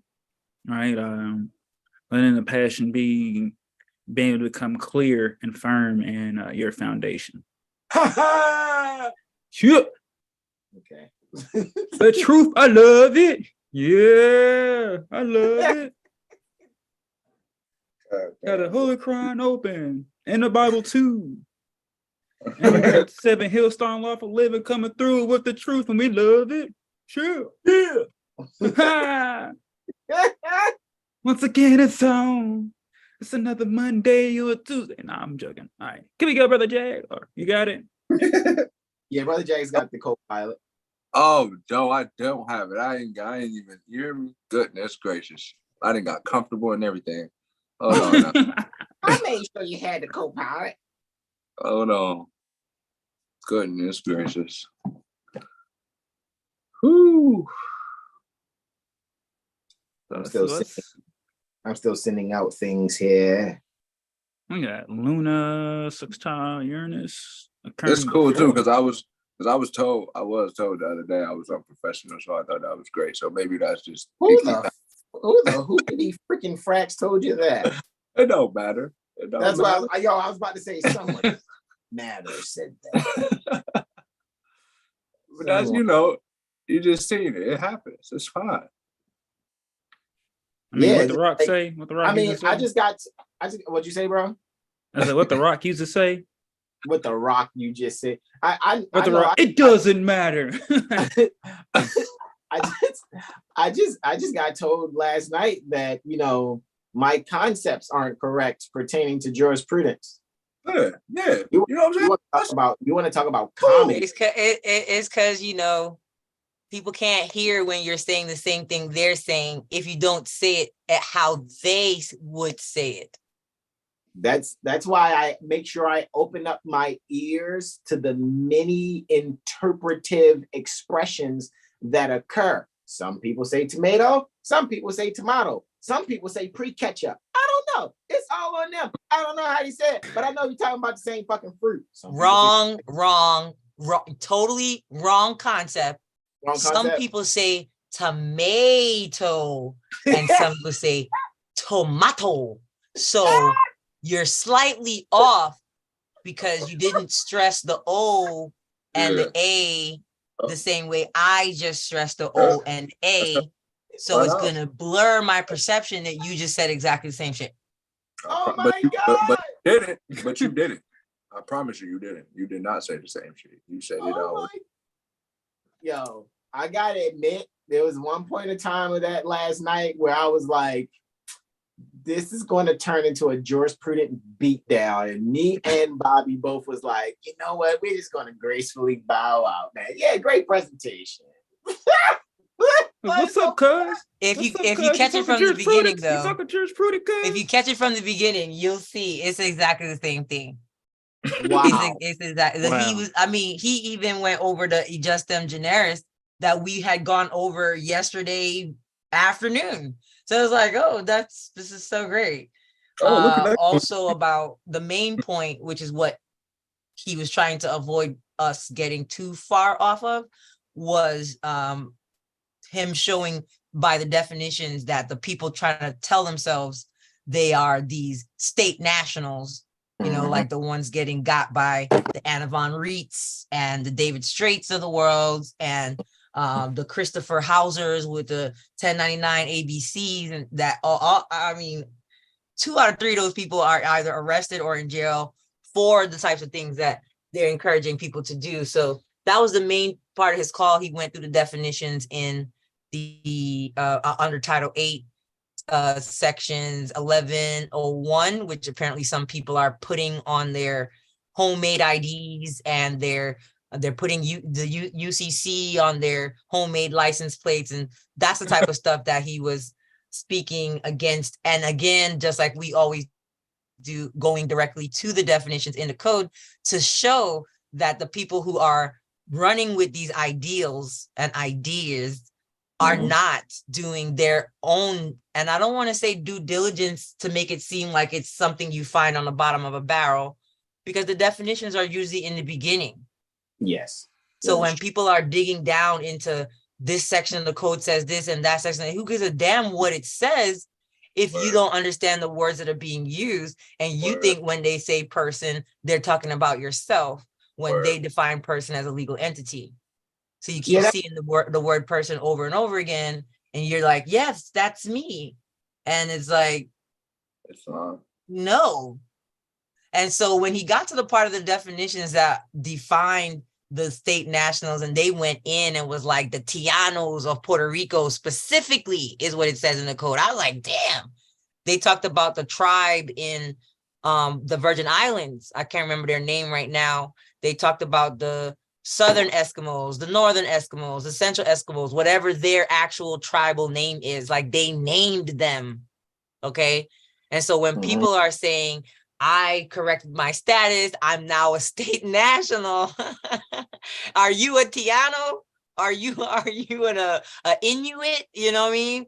Like, what are you saying? Oh, you don't know what you're saying because you did not read any of the definitions, because your guru's job would be out the door, out the window, closed down, shut down, as it should be, if the followers actually just read the definitions and asked questions based on that. So he killed it with that part. Yeah, I mean, about to run an authentication train on you. You know, at first you thought you got to get the guy at the desk, but now you got to get the guy in the back too. It's hella shit. I looked at it. I looked at it like this. It was like last night was like someone like saying, because I think somebody had put in the Telegram, it was like, man, you got to comprehend that these guys were reading the books, and I responded in Telegram, Did they actually comprehend what they read? Because this is how I'm looking at it. I'm looking at it like someone's like, no, you have to use a pen and or a pencil to write words on a piece of paper. And this is what I did last night. I said, okay, show me how to write, because I thought I had to use my hand, and he goes and proceeds to put the pen between his big toe and his long toe. And it's like, okay, I get what you're saying, because people, if you don't realize that whether you use a pen or pencil or you use a keyboard, you're still actually using your hands. You might be arguing about a point that is inconsequential, because it doesn't matter if you use a pen, pencil, or keyboard, because your hands is actually what you're using. And that's why I don't like to split hairs over certain things like that. But that thing about the penal code, he's gonna listen to what I said, because I'm gonna show him in his own screenshot, because I took a screenshot when it was up last night that said, even if you want to say individual includes living, breathing people, it's still at the end of the sentence says subject to the business code.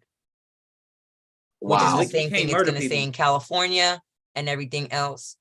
And the mistake that I called out last night that he was making, and this, I have a lot of respect for this guy. He was a sheriff's deputy, so he knows he knows. It's not like he's guessing or he only learned it from a book.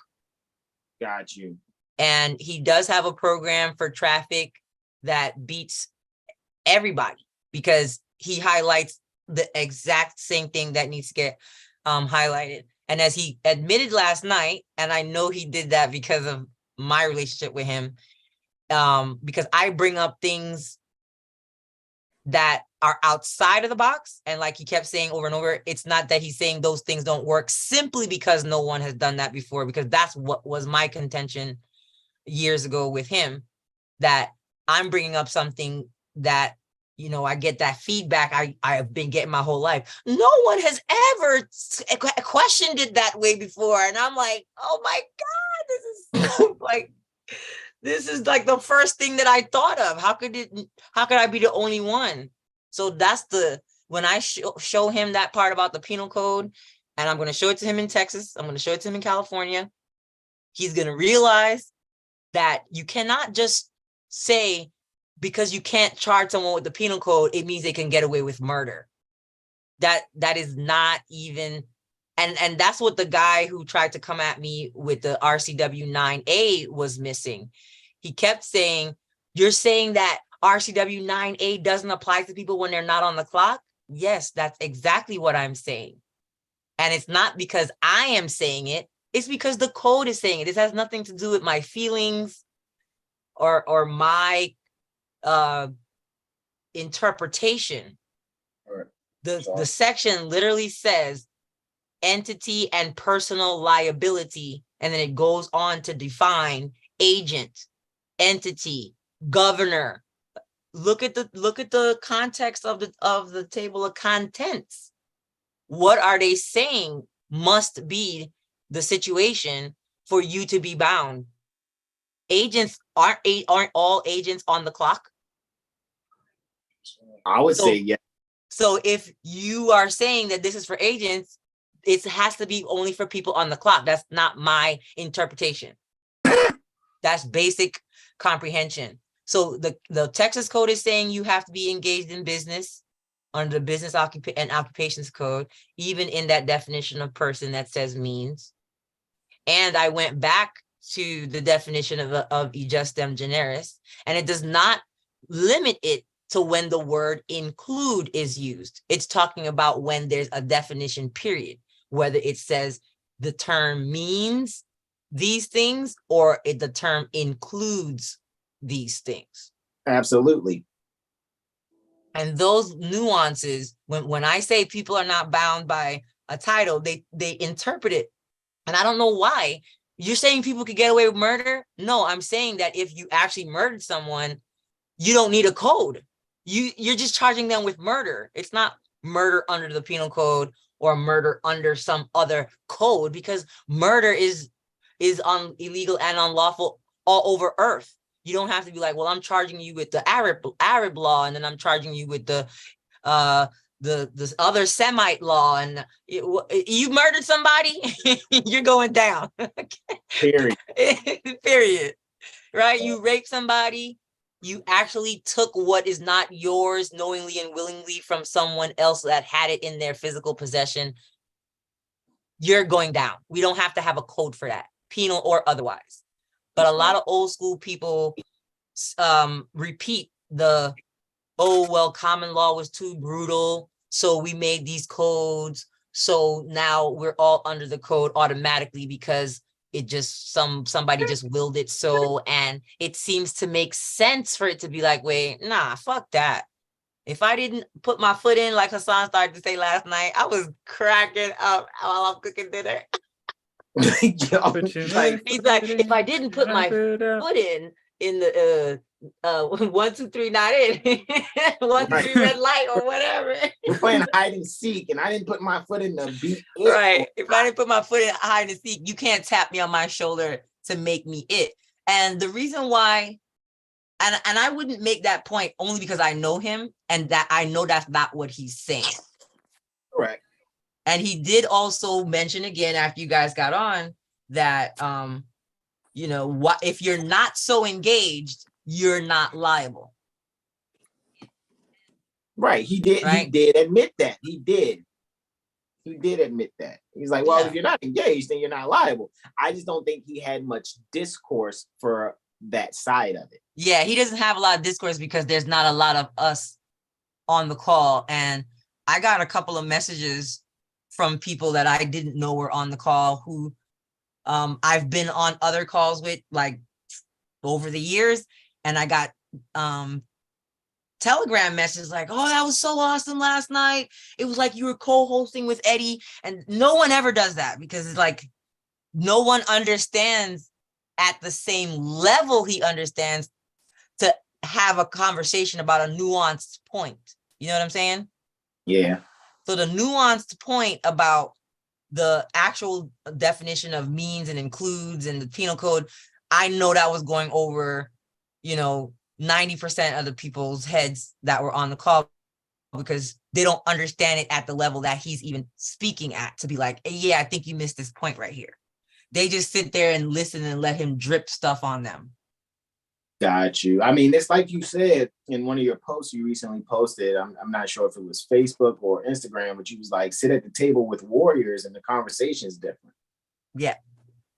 You know what I mean? And it just is. I mean, to like, I see the level of conversation that you, I, Bobby, Keith, even with Eddie, with McRae. Yeah, he's right there. He's right there with me, you, Bobby, Keith.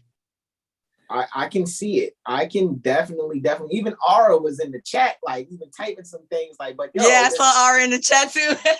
It's like, however, it's just like I said, where he used the like federal law is the foundation, where the state is the house. And I agreed with him so that I will let him know that I comprehend the perspective in which he's delivering. However, I like to look at federal, state, and municipal as nesting dolls, where federal is the larger doll within which the state sits, within which the municipal, in which they are housed. Right. Correct. I get you.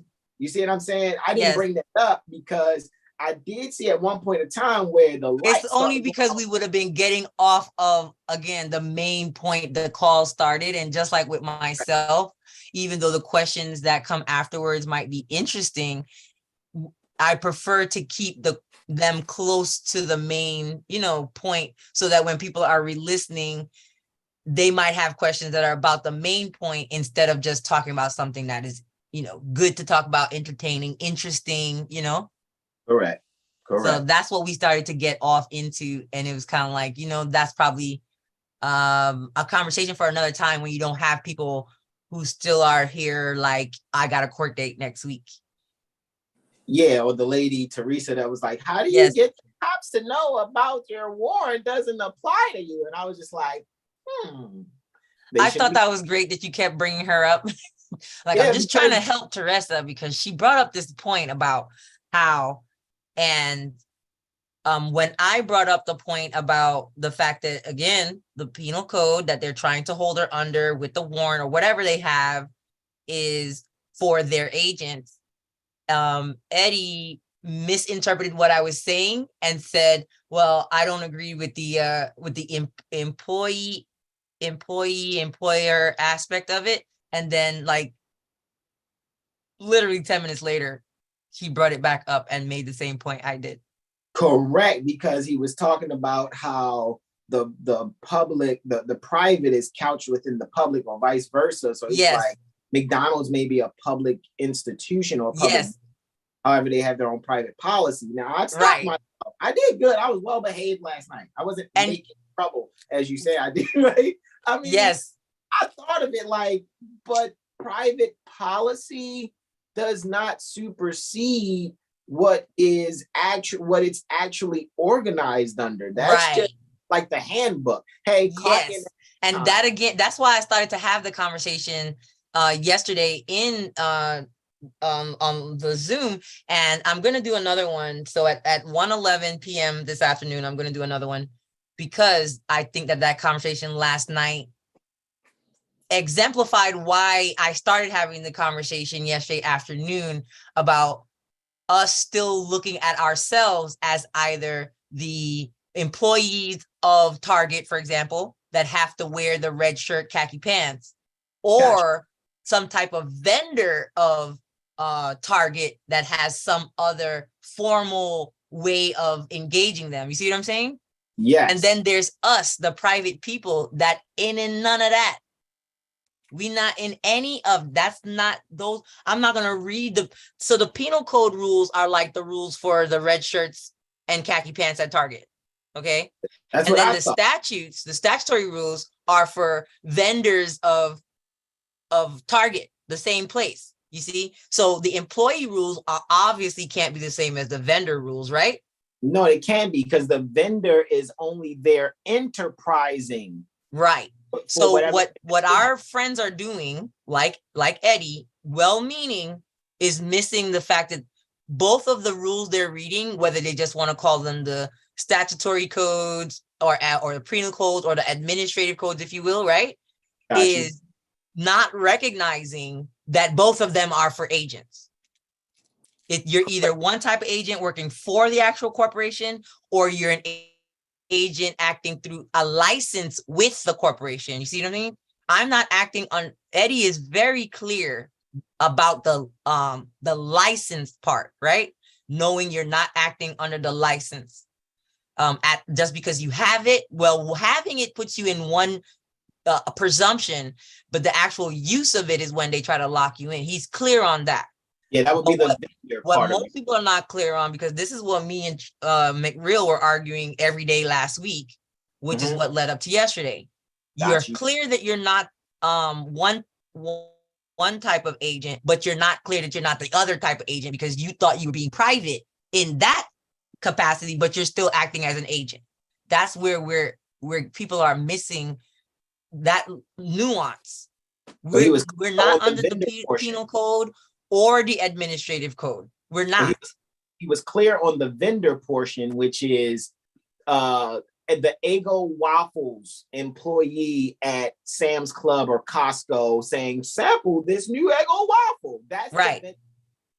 He completely comprehended the vendor portion.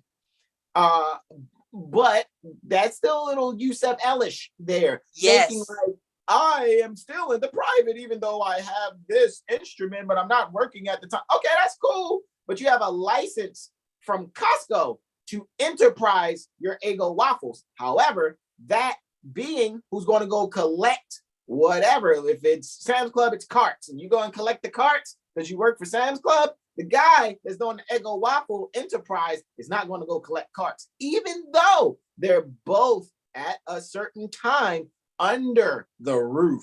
That is. So what they're recognizing, for example, at a tennis match, they're recognizing that you're not one of the tennis players. Correct. But you might be the ref.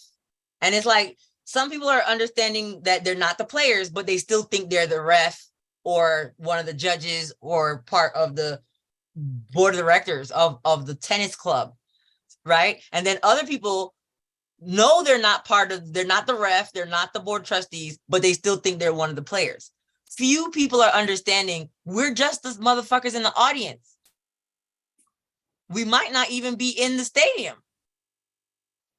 So we're still reading the rules for the refs or reading the rules for the players and trying to put ourselves in one of those situations at least some of the time. And if we're not careful, that's what we're going to end up doing. Correct. I am in full agreement. And that's why I think it's so important. That's why it's like, and I'm going to say this because I know there are different Moorish Americans that openly watch us and let us know they're watching us and they participate in the chat. And then there are some who just watch in the background and then they show up to Lawful Living as if, oh yeah, I've studied it. No, we know where your inspiration comes from. It comes from moments like this, like we're having right now, right? Because I don't think anyone else, not bragging, is really promoting Lawful Living like we are. You see what I'm saying? And no, you didn't ask us to, and no, we don't get nothing from it. You see what I'm saying? We just really see like, all right, if I see that my neighborhood is lacking something and I can help to facilitate at least bringing awareness to, hey, yo, we lacking this and it's over there. And then people start going over there. All right, cool, great. Now our community can fulfill that lacking, that want, right? Psalms 23. So we can now fulfill that lack, fulfill that want. And now we can actually do better amongst ourselves by making sure we're going through the proper concept correction. Some people are coming to the jurisprudence gym, and like Kevin Hart said, you know, he thought it was a leg machine, but he couldn't get the leg machine adjusted. So he was down face forward and doing arms and shit, but it was a leg machine. But the whole time he got his face where your butt go. And I think that's what's happening when people are showing up. They are literally working on arms when they should be working on legs. Right? That's the law, right? Legis, right? However, it's funny because this is a lunar square Uranus type of conversation here, right? Luna being the people, Uranus being the sudden changes in the group. And we yield the floor to Brother Sean Aline L. You there, bro? All right, Islam. Yeah, let's see where we at. Luna, I think it's Luna Uranus. Luna and Uranus sextile. Yeah. All right, we got Luna's in the third house, right? We're thinking communication, right? So Luna in Pisces is thinking universal law.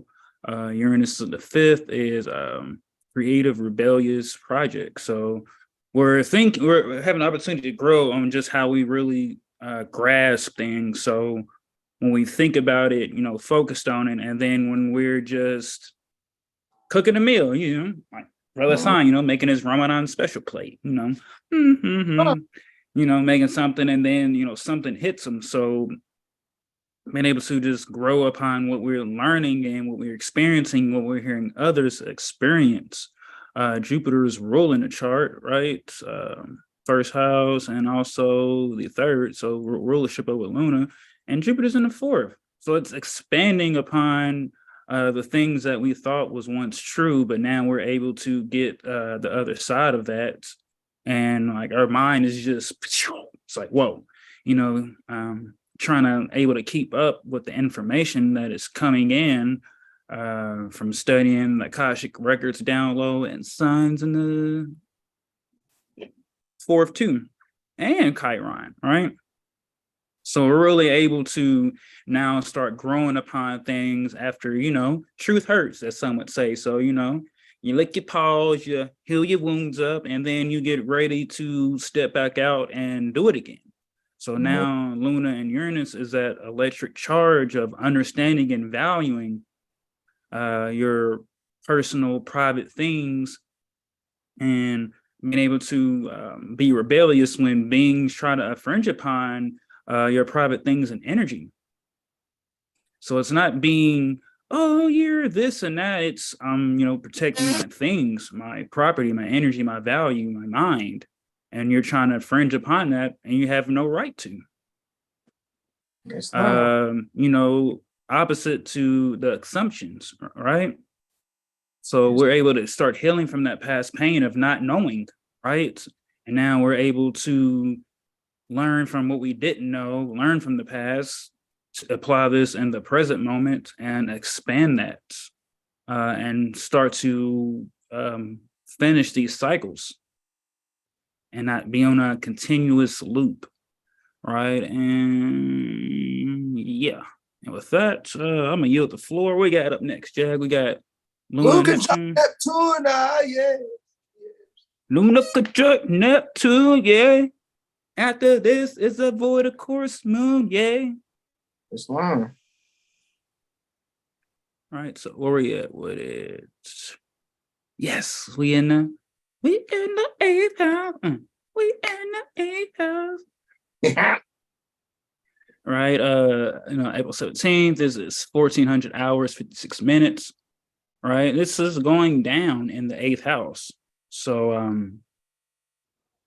right, 8th house, maybe like joint ventures, mysteries, others, resources, the valueship, the values of your partnership, or just the ideals and energies that you put out. And Luna and Neptune, I would say this is about 256 post meridian. To dream, but not be so caught up in the dreams, right? So using imagination, but still having to use the willpower and the actions to lay it out, right? To do it.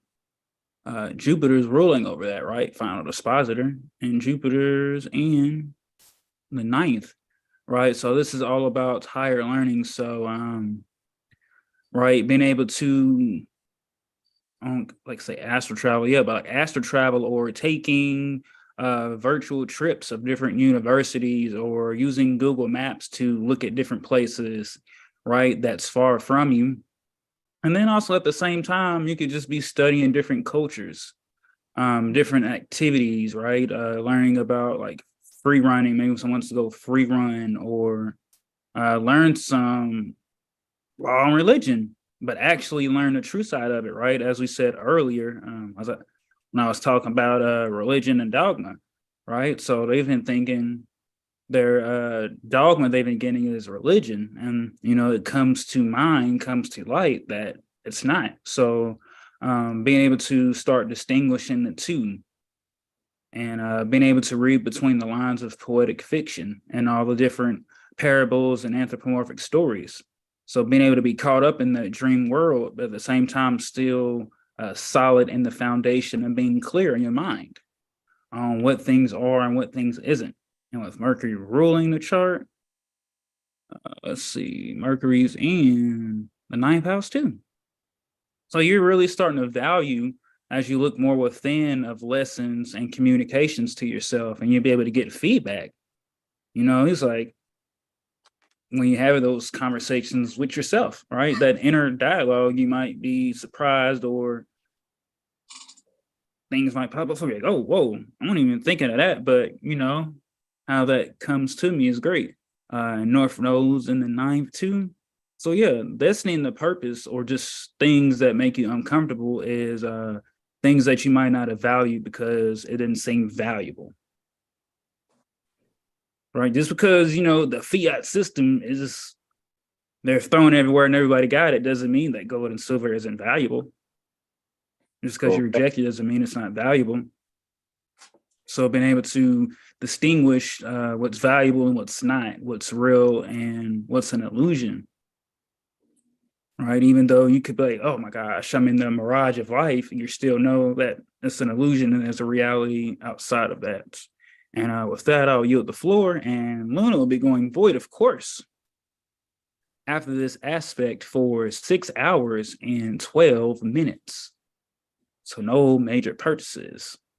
All right, so make sure you get everything before 1456, 256 post meridian Eastern, 156 Central. I think it's like 11 out there towards the West Coast. All right, just get everything you need and hold out for those 6 hours and 12 minutes. And move it along, Kara. Luna will move into Aries next. Bros, my computer died, bros. Well, it didn't die, but it did the piece of shit thing that it always do. Yeah, I heard it. I'm already on it though, bro. Oh, it's not, bro. Mhm. All right, so we have Luna ingress Aries in the fifth house. There's another fifth house ingress there, isn't it? Mm-hmm. Jinkies, right? In Velma's voice. It's long. That's interesting. Luna ingress Aries, Scorpio's on the rise. All right, so we're looking at Mars. Mars is in the 8th for some accident. Look at looky. Astro cookie. Pretty comfortable, that Mars. Mm-hmm. Yeah, this is kind of like moving forward. Just when you need projects or goals that you got. It's kind of like that song. Break out. Right. And you're able to move forward after that cycle that Luna has went through, right? Going through the zodiac.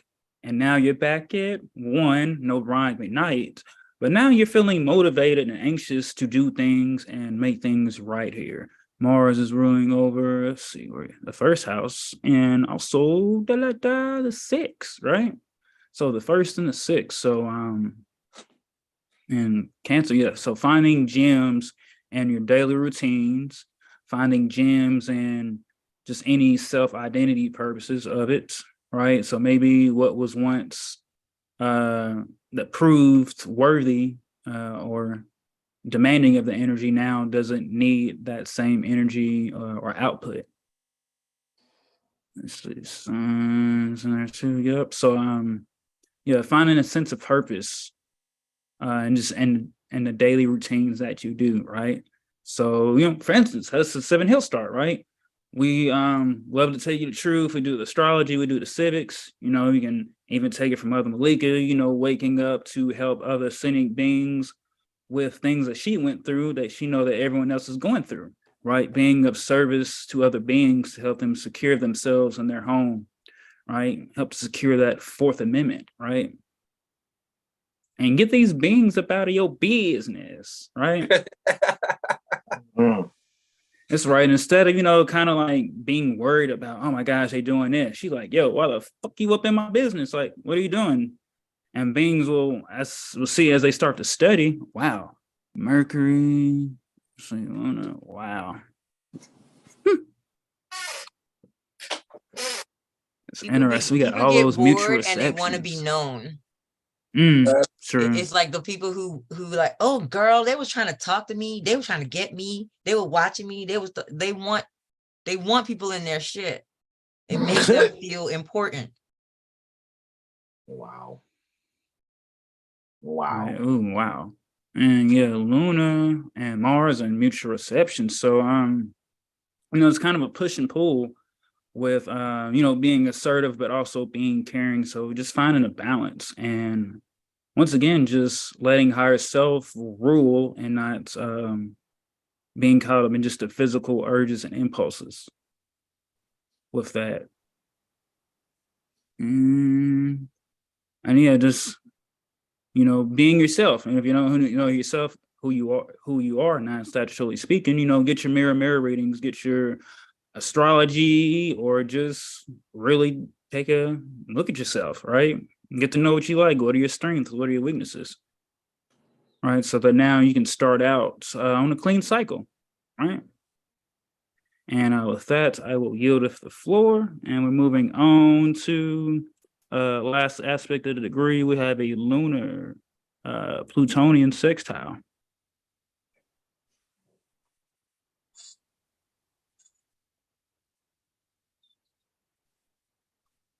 Hey, it's my last one. Man. I ain't even gonna say it, but I already know you probably feel what I'm thinking, bro. Interessante.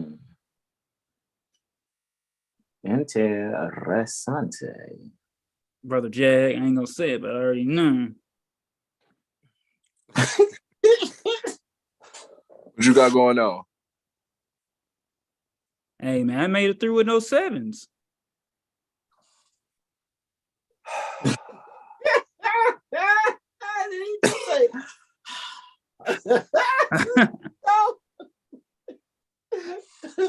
Why are you like this?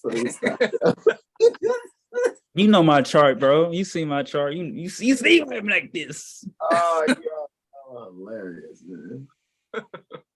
All right, so Luna and Pluto, right? We got third and fourth, right? New beginnings. So taking that information, taking the death and rebirth, taking the old thinking, right? And just taking the home style life or just any foundations that was set, right? And now you're able to grow upon that after, having the realizations of a lot of different things, things that had to go, but also things that are now coming in to really help you see, like, wow, what's that saying? How folks be like, he had to take everyone for the table to set it up for you to feast, or, somewhere in that fashion. So now you're able to see, like, wow, as the more things that I, rid my mind of, my body of, now I'm seeing different things come into the physiological, psychological foundations that are just coming off. It's like, yo, all the things that I thought I once cared about are dropping off like flies. But now it's like doors are opening up to where I can move myself forward and have confidence in that. And know that, endings, as I say, are just new beginnings. So, Moon in the fourth, don't have that reverse 4-cup energy about things that were lost, because now there are new things to be gained. And Mars is still, once again, rolling the chart from the 8th. Right. So now things that were once the mystery are not really so much more of a mystery now. As they would say, the skeleton in the closet has come out, or the elephant in the room is there. Now you're really able to see that elephant in the room, and you're left with two decisions: to address that or to ignore it. But that cycle that one will complete will be upon you, right? And it could be some authority that could want to keep you in one way, right? Want to keep you confined to a way of thinking or a way of being due to their beliefs and principles.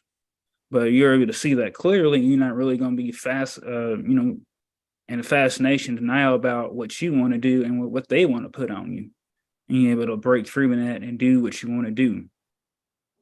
Right? Like that song from Leprechaun in the Hood, right?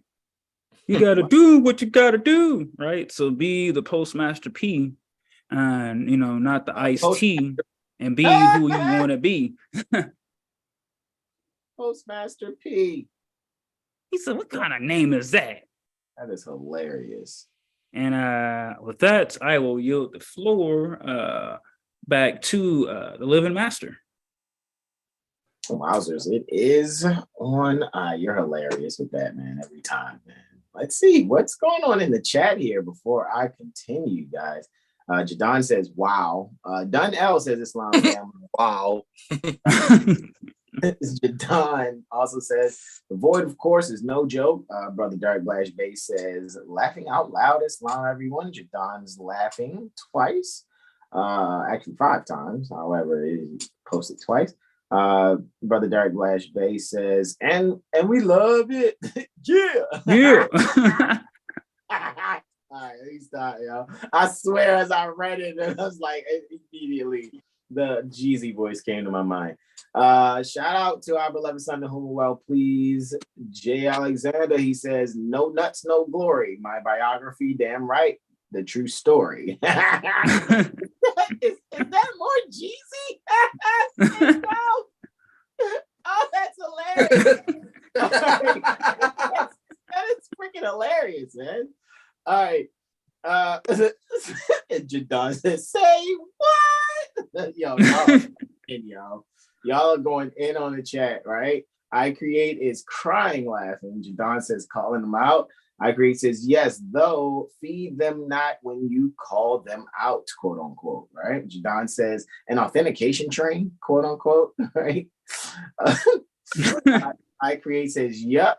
And JLV, I think that's right, not a guru in the Lawful Living Telegram group. JLV says, the drip method of learning, when Malika was talking about how,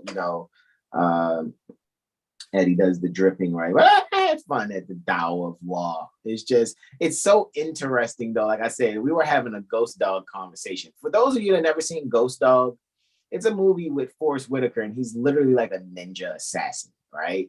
And when he's not doing his ninja assassinating, he's either working with the birds on the roof, right? He's taking care of the pigeons, right, on the roof, or he's kicking it with the ice cream man and only speaks French, where they both don't comprehend anything that they're saying, but they're both saying the same thing, right? So that's just kind of what it was when I, had the Tao of Law experience after getting the invite from our beloved sis in whom we're well pleased, right? So with that being said, Jadon said that was analogy, and I'm pretty sure that was on the authentication train, right? Right. Derek Blashbay says, yes, Mother Janelle Blash L says, Islam, what is that symbol in house 1 before 2? Well, I mean, if we were to all just kind of look at everything that's here for this sunrise, I want to start at Pluto, Saturn, Neptune. This is part of spirit. Moon, Chiron, Jupiter, Sun, North Node, Mercury, Uranus, part of fortune. This is Venus, Mars. This is True Lilith, Vertex, and South Node, right? So, because I'm pretty sure that was some time ago when House 1 was something different, right? Mother Janelle Blashout says, thank you. Also, Brother John says, I like that Fortuna sister, right? That part of Fortuna, right? Indeed, and iCreate says that's how they feed, right? JLB says hashtag Postmaster P. that was funny, right? It ain't easy being cheesy, right? And JLB says, yep, I'm pretty sure that yep is to the not a guru within the Lawful Living Telegram, right? Yo, so we got Forrest Whitaker with the Ice Cube all about the Benjamin braids in this joint. Yo, you've never seen Ghost Dog, bro? I have not. I'm gonna see if they got that streaming somewhere. When you see that part where he's kicking it with the ice cream man, you're gonna be like, yeah, that's exactly what was happening last night in that class, yo. Because when the ice cream man speaks, there's gonna be captions. And then Forrest Whitaker goes, I don't know what you're saying, man, and he says exactly what was just captioned by the French guy. It's like, man, this is tough. So yeah, make sure you got what'd you find it on, brother Sean? What is it on? Amazon? They said you can stream it on HBO Max and Amazon Prime. Okay, cool. So yeah, you guys check out Ghost Dog, right? You won't be disappointed, right? You want to get your classic one eye larger than the other eye Forrest Whitaker. He's just a ninja. Forrest Whitaker. It's like watching a Moorish Steven Seagal with cornrows. I'm just it's like Ice Cube all about the Benjamins in the juice hoodie on the juice cover. Yeah, man. Ghost Dog is technically a quote unquote hood classic. Like, you know what I mean? A lot of us, like, you know what I mean? You mentioned Ghost Dog, somebody like, yo, I got Ghost Dog. Shit, put that on, yo. That's kind of like one of those things that happens. Somebody like, oh, I got Ghost Dog on DVD. For real, man, put that shit on. All right. Okay, so sunrise, 28 degrees, right? 28 degrees, right? And shout out to Alexander, right? John Alexander Diggs Bay, I say, right? Because his solar return, I think, was what Brother Sean was going over on the 17th. So shout out to you, bro. I know your solar return's coming up, right? And with that being said, guys, 28 degrees, right? Aries is literally right before 29 degrees, or just prophet of a new order, you guys, like, and it's kind of amazing to kind of look at.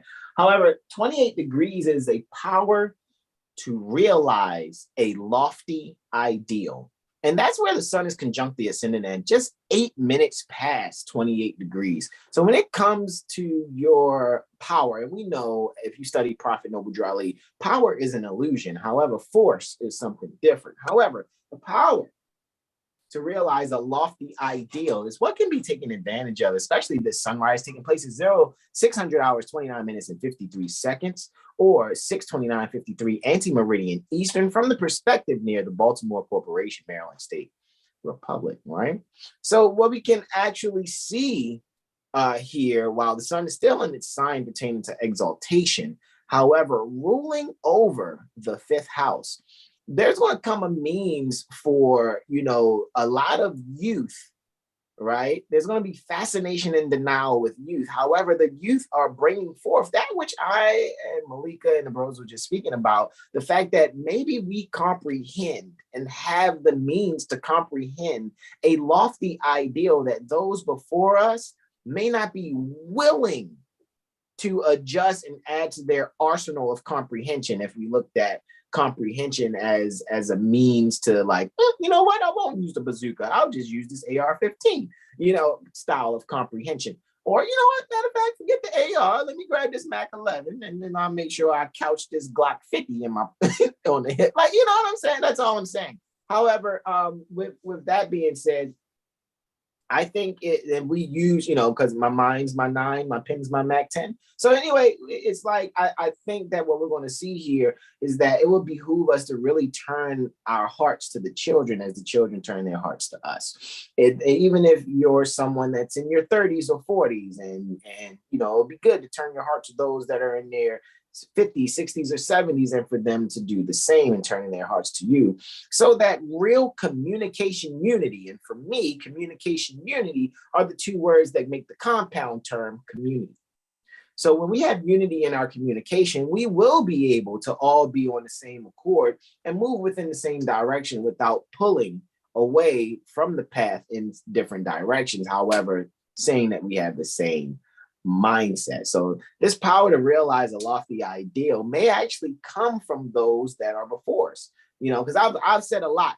I trust that as I grow further, even when I'm considered a so-called elder, that those youth that come after me, I will not be so staunch or closed-minded to go, oh, these youngins don't know nothing. No. One thing I realize is, as an elder, you know the path, even though the youth are fast.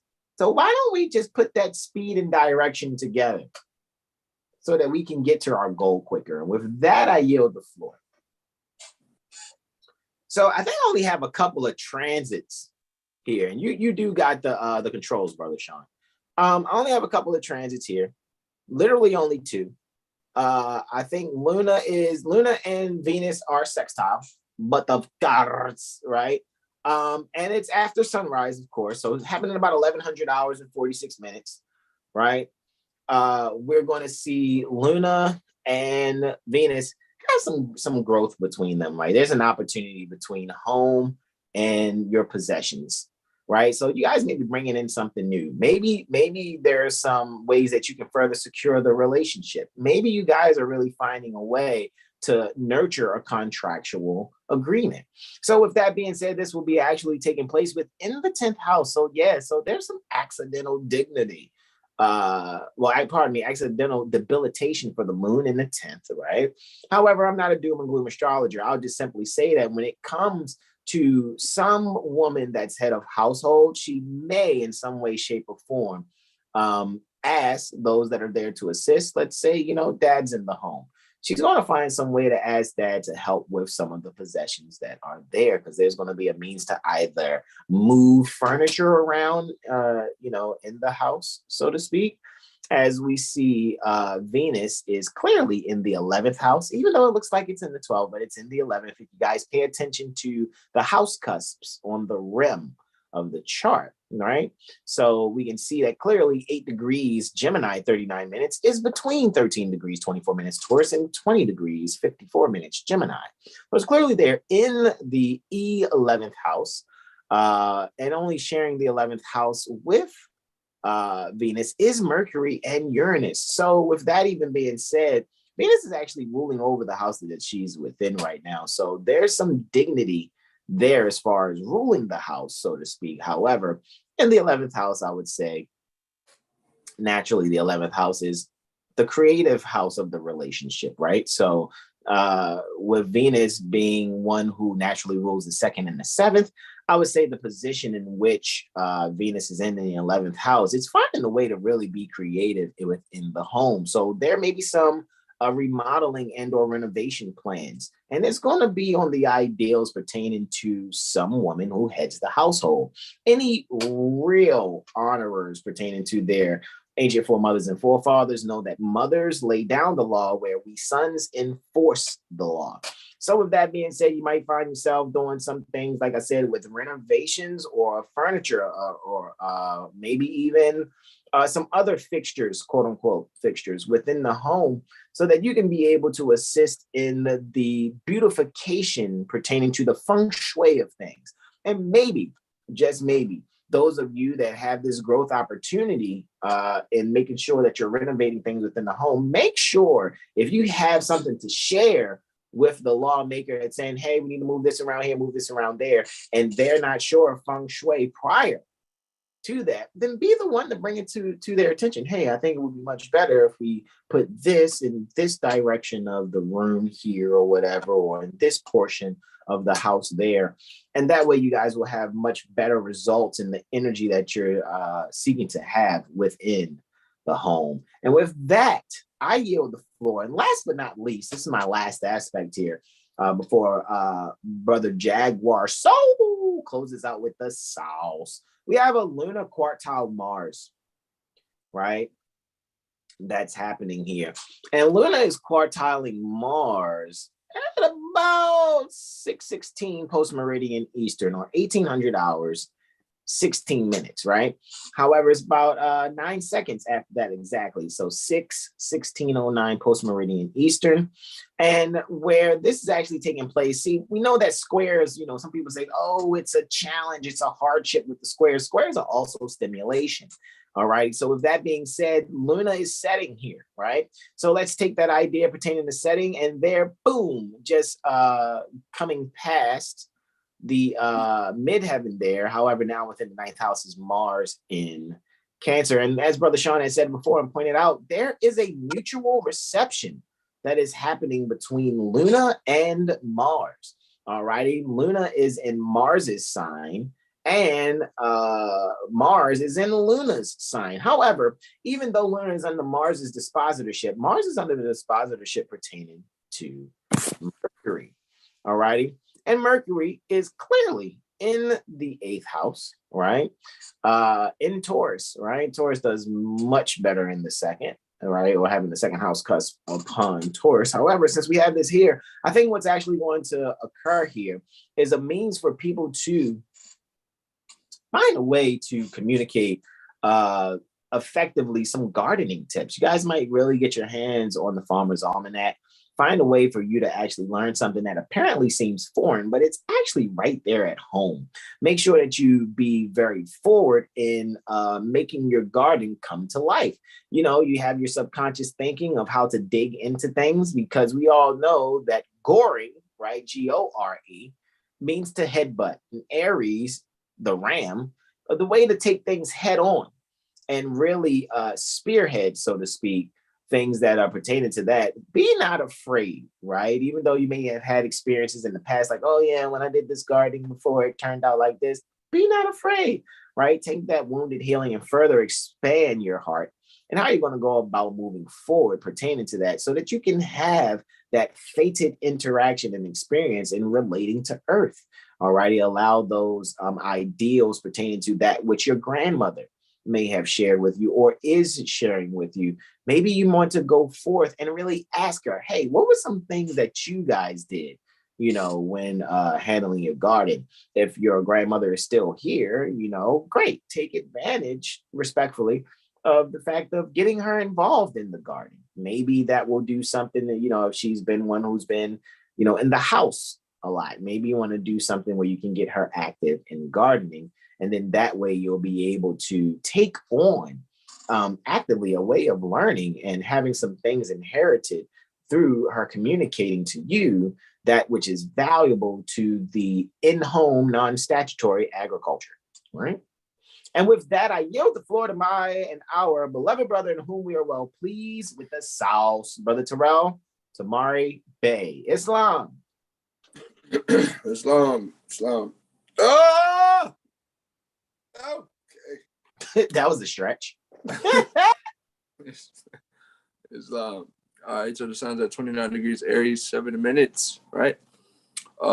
Yeah, so like we've been saying, the theme is basically just leadership here. I think bro definitely mentioned was it the Prophet of a New Order degree, right? Nicholas DeVore, Encyclopedia of Astrology, right? Yes, yes. So yeah, this is just that initiation and that recognition and that sense of emphasizing that inner leader, and basically emphasizing that leadership, to the ones closest to you, and the ones that, again, those dearest to your heart, to basically, you initiate that leadership within yourself. So then those, the ones closest to you can also, connect to that leader within them. So like I was mentioning earlier, you can come together now. There's this group of, infinite beings, so to speak, that's unstoppable because they have no fear whatsoever, right? That's very, that's pretty much at the forefront of everyone's mind, so to speak, the sense of divinity and, not being so fixed on just this physical shell, so to speak, that we call bodies, right? So, just connecting to that sense of, the unseen, the absolute, so to speak, right? So the aspect that we're gonna observe for the 19th of April is the only aspect for that day is the moon's going to conjunct Jupiter, right? X. Say it again. I said correct. Islam. So just really Jupiter being all about pertaining to things, one may have learned, philosophy, one's guru, to be specific, someone you may have learned from times past. So it's an Aries, so that, that guru or that person that you looked up to can be very courageous and have a lot of vitality and a lot of wit about themselves. And it's happening in the 9th house. Look at that. So yeah, this knowledge that has been bestowed upon you from times past, it's basically being emphasized. It's being now it's like you're able to actually be what you know, because you can only be what you know. So now with this wisdom that was bestowed upon you, you're actually able to, basically teach it to someone else. So they're able to be released from this imaginary prison, so to speak, that we have been confined to based off of, most of us going through this sort of educational or this educational school system, or that school system that most beings went through. That's specifically indoctrination. Recognizing how that is, basically being repelled and, rebelled from. People are actually connecting to the nature's law rather than man-made law based on, clubisms and things of that sort. So the sense of, like I was saying earlier, the sense of sensation and what that really actually is sort of being emphasized in the sense of what one is interested in and where that interest derives from. And that could be based on like sort of traditional views, let's just say if, you were raised to be a Catholic, or whatever. So now your whole views on life are basically being reorganized or revitalized with the sense of truth, because now, you're opening yourself up to that sense of reality rather than that sense of dogma and let's just say fear monger, being afraid to dive into the things that make you uncomfortable because you don't comprehend it at that moment in time, So this is really just that emphasis to really put yourself out there and actually, basically just put yourself out there. Like whatever talents that you may have, whatever philosophical properties that you may have that most people could basically use to get out of to get out of this sense of fear, this would be like the great time to really, speak up, because a lot of people will basically be releasing themselves from, like I said, that mental prison that's basically imaginary, based off of traditional rules. So be open to really listening to your intuition, and basically helping, maybe more than likely your mother actually get this concept, or actually listen to the woman that's closest to you, because they more than likely have some wisdom for you that can help you get to the next level of life. So just yield to that wisdom and let go of your pessimistic and egotistical ways of looking at life. Be open to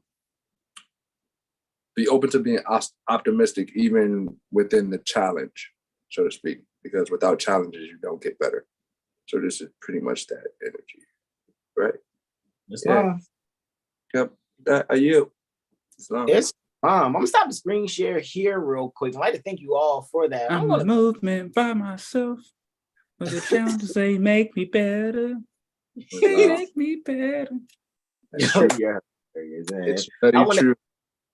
I wanted to just share just very briefly with you guys the 3 websites to check on out. And I'm going to go in order as far as my growth has happened.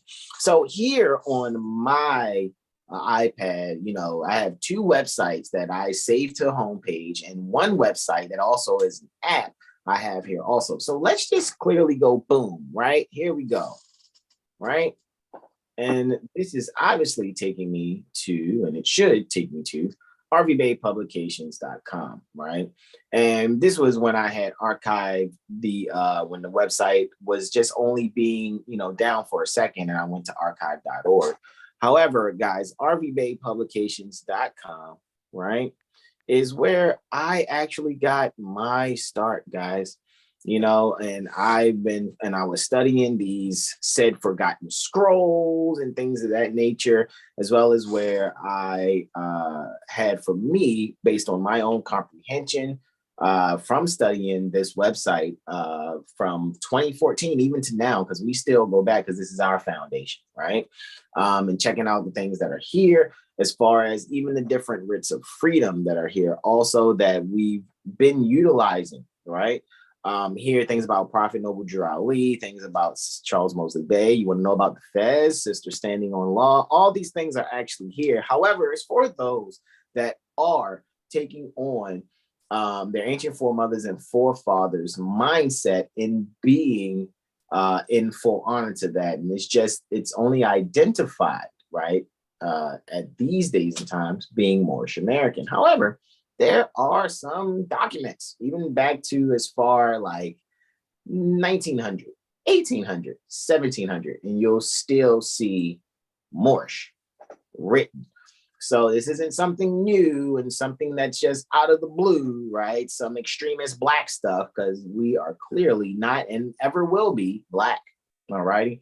However, here at debatepublications.com, this is where you guys can, go and see for yourself what it is that's there, so that you too can work on strengthening ye comprehension. Second website, 7healstar.com. You guys can, come on in, right? As we welcome you to 7healstar.com. Subscribe now to receive free weekly. I wish I could put strongly gifts and study materials directly to your inbox.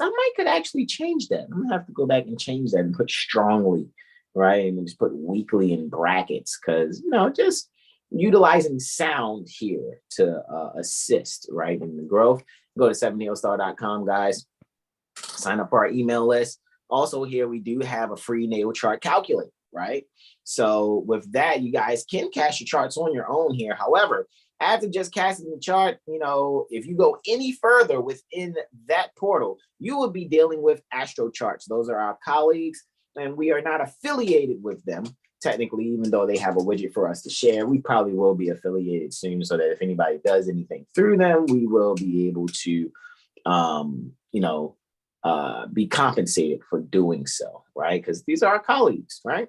So with that being said, And moving forward, guys, you see the different things that we have here as far as literature, right? For the babies, even though it's for you too. The Little Star Seeds AstroLiteracy set, as well as the calendar that you guys see that we just went over, today, and we go over every 7 days, right? 7 Hill Star Astro Calendar for March 2023 to February Pisces 2024. Free downloads are the annual Perfection Cycle Study Sheet, the Astrology Street with Brother Hassan title sequence, and 7 Hill Star Astro Study poster, right? It's pale, right? Because it's black, because black denotes pale. And that's why I have that there. Also, a free download is the 7 Hill Star Zodiacal Releasing Dimension Cycle Study poster. And then there are other things like you can do 1 hour virtual Reiki with Brother Sean. Also with him is the Jupiter and Saturn return report, solar return report, past, present, and future heliocentric reading, as well as the Cancer summer solstice cleanse, right? And then by appointment, right? However, these are actually what we have as sessions. The Mirror Astro Literacy session is always 153 units in lieu of lawful money for the Elemosynary tuition. You guys will not be disappointed because of what it is that we're doing. It's actually worth, for the session, is actually worth $9.90. So we're not here about trying to get in your pockets and all these things. Just that when you're ready, this is what you do. All right. You guys want a full year astro calendar for yourself, personally tied to your astrology chart. You guys can see what it is. There's 180 units in lieu of lawful money, where it will not only give your calendar, but it will also be your whole year mapped out in a report. And you guys will be able to see things ahead of time instead of having them just happen to you. All righty. Who am I? What's my purpose? I'm still giving those to a certain extent for those that really ask for them. Right. You can also get your Mirror Astro Literacy sessions also with Brother Corey Bay, Brother Terrell Tamari Bay, and Brother Sean Ali Mel, as well as get your Mental Magician report by Brother Sean. We're still doing things for people for music and video. Also, if you like, it was 60 for the sessions, but it's like 90. So I'm going to put a new picture there soon. Again, the Reiki healing sessions with Brother Sean, either 1 or 2 hours. You want an in-depth Virgoan report? Well, check it out. There's a natal reading for that, right? Astrological tarot and oracle spread by Brother Sean. He has that also, and the solar return reading. For the classes that are there too, guys, you can also see that not only do we have things on astrology, but also the Prophet Noble Drew Ali University AstroCivics community meetups that we have, that they're only there for an Elemosynary tuition because people asked us to provide that, because people wanted to give us, they wanted to exchange their energy with us. And so my thing is, like, I'm not just going to have you give me something for nothing. So I was like, I can do classes. And at one point in time, I was going every Sunday, just doing the Prophet Noble Drew Ali classes. And as you guys can see, we just turned it into just AstroCivics Sunday, right? And we're giving it to you freely on AstroCivics Sunday. But these ones that are right here, you guys can exchange your Elemosynary tuition for. Any number that you see for the Elemosynary tuition divided by 27, and that's how many videos are there. We also have astrology workshops, as you can see on Horary, 2 different one-on-one workshops, as you guys can see there also. We will enjoy. You want to learn about solar arc direction? We have that too for that particular workshop. Want to learn about Synastry? When you put another chart with another chart and see the inter aspects, we also have a workshop for that, as well as we reviewed. And I know you guys are like, oh, well, that says 2021. The reason why I'm keeping that there is because it's a really awesome review. However, with that being said, because it's actually timeless, because what I've recognized, even when I go back centuries ago and look at things about astrology, it's very helpful for these days and times. The third and final website, I'm going to go to the app here, right? And this particular app is lawfulliving.com, right? Jurisprudence gem, where we are, right? You guys can come and be a part of it, right? Just to be honest, I'm going to just put it out there. You guys want full access. The Elemosynary tuition for full access is $400. You won't be disappointed about that. All right. This is not Malika saying it. She's not putting me up to this. I'm letting you know what you guys will have at your disposal so that you can be able to have what it is that you need. And she has tons of info here, guys. Like, seriously, even within her folder, she has tons and tons of files, videos, and law documents that will assist you in different areas or things like that. Let me make sure I let that load appropriately so you guys can actually see, you know what I mean? You guys, anything you want to go in on, it's definitely documents. in here, as well as other things, just to get your concepts correct, right? And then see why we do what we do every Tuesday and Thursday, and going to Lawful Living. You guys are dealing with child support. You want to get rid of that. Maybe you want to join Cancel CPS. Someone's trying to deal with eviction. Maybe you need to do an evade eviction class. Maybe you need to, check out some rent-free or check out some mortgage-free classes, right? In dealing with that, dealing with some issues with finances, maybe money talk, dealing with some issues with utilities, maybe you need to go to free utilities, right? Dealing with some things with some policy enforcers writing you, so-called citations and stuff. Maybe you need to deal with traffic blocking. Got some, some attorneys you need to piss off. Beat the bar. Why not, right? Mortgage free again. Like I said, you're dealing with anything, dealing with some BS mortgage. However, today you guys can check out, she says she's doing an impromptu presentation at 1:11 Pacific, which is 4:11 Eastern, right? 3:11 Central. All righty. And that post is right here. I'm going to go ahead and post it just about an hour ago. And she says right there, she says, I will be doing an impromptu live today at 1:11 Pacific, going over 2 documents that she wrote last night using the Zoom class from yesterday and the As Above, So Below series. All PMAP, which is Private Ministerial Action Process classmates are invited, and she'll be posting a special link in the Private Ministerial Action Process group. So if you're not a part of that group, you're gonna miss out on that presentation. So maybe you want to, put forth, and she really does it by donation. It's not solid. I'm about to go eat right now so I can be ready for the call in 45. Yeah, indeed. And I'm just saying, guys, she's not asking for anything specific. However, don't be disrespectful, right? So I'll say from what I see, give about 40-ish, if you just want to do one class. However, all access is $400. However, she doesn't just do it that way. You guys, I'm pretty sure you guys wanted to reach out to Malika. We put her info in our descriptions. You know what I'm saying? In our YouTube descriptions. I may put the email in this one, in case you guys want to reach her by email and be like, hey, I do kind of want to do X, Y, and Z. Give her some time, because only her and her daughter are running the site. All righty. And they've put a lot of work into what it is that they do. All righty. So when it comes to you guys doing these things, you want to join the class, great. Join it. However you want to do the 40 or the 400, that's great. But she'll accept other things too, guys. She'll barter with you. She loves candles and soaps and stuff. But don't try to just send her a bar of Dove and be like, well, I sent you some soap. She's not gonna.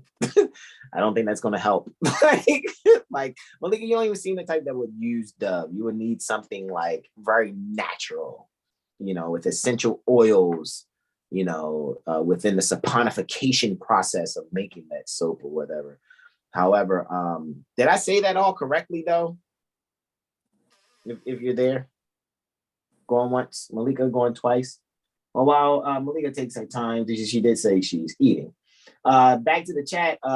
Open 642 just a while back says exactly. Dunn L says, I give thanks for boots on the ground for active constitutional enforcement training and application. Indeed, Dunn L. Open 642 said, forage dandelions while listening today, right when I was speaking about gardening with an elder, right? Donnell says, expansion, when Brother Terrell Tamari Bay was going over Luna conjunct Jupiter. And Antonio Bay says, hey, Moore's peace and love. I have to vacate. Indeed, Antonio, travel safely. Open 642 says, ingenuity works and something from the heart, JLV says, is what Malika will accept, guys. You know what I mean? So I'm just basically paraphrasing things she's mentioned before in the classes, because sometimes people just be like, all right, well, I'm entitled to this, so why are you charging? It's not a charge. It's no different than the eleemosynary tuitions that we ask for astrology, right? Or any other classes pertaining to Prophet Noble Drew University or any of the workshops, all righty? Eleemosynary basically deals with almsgiving, and almsgiving is for the poor. So at the end of the day, we're not saying we're poor. What we're saying is, we're not beating your pockets up. So therefore, you may look at it as it's worth more, but it's like you're only giving, that which is like, oh, well, that's it. Oh, that's almost like a menial. Well, that's cool. That's fine. Hit the Cash App. Respectfully. so that you guys can actually take advantage of that, which it is, because there has been energy exerted for us to have these websites. For Mother Ross Mariah to have rvbaypublications.com. For Seven Hillstar, for I and my brothers to have sevenhillstar.com. For Malika and Sunny to have lawfulliving.com. All right. So make sure you guys do your due diligence and give respect. And I will definitely be there. Me and the bros will be there, Malika, for sure, to be there for the PMAP impromptu class. And are there any questions, comments, and or suggestions from my bros, Malika? Anybody in the chat going once? Yeah.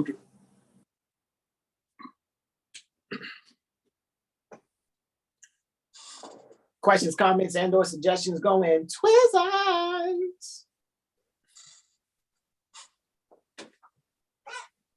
All righty.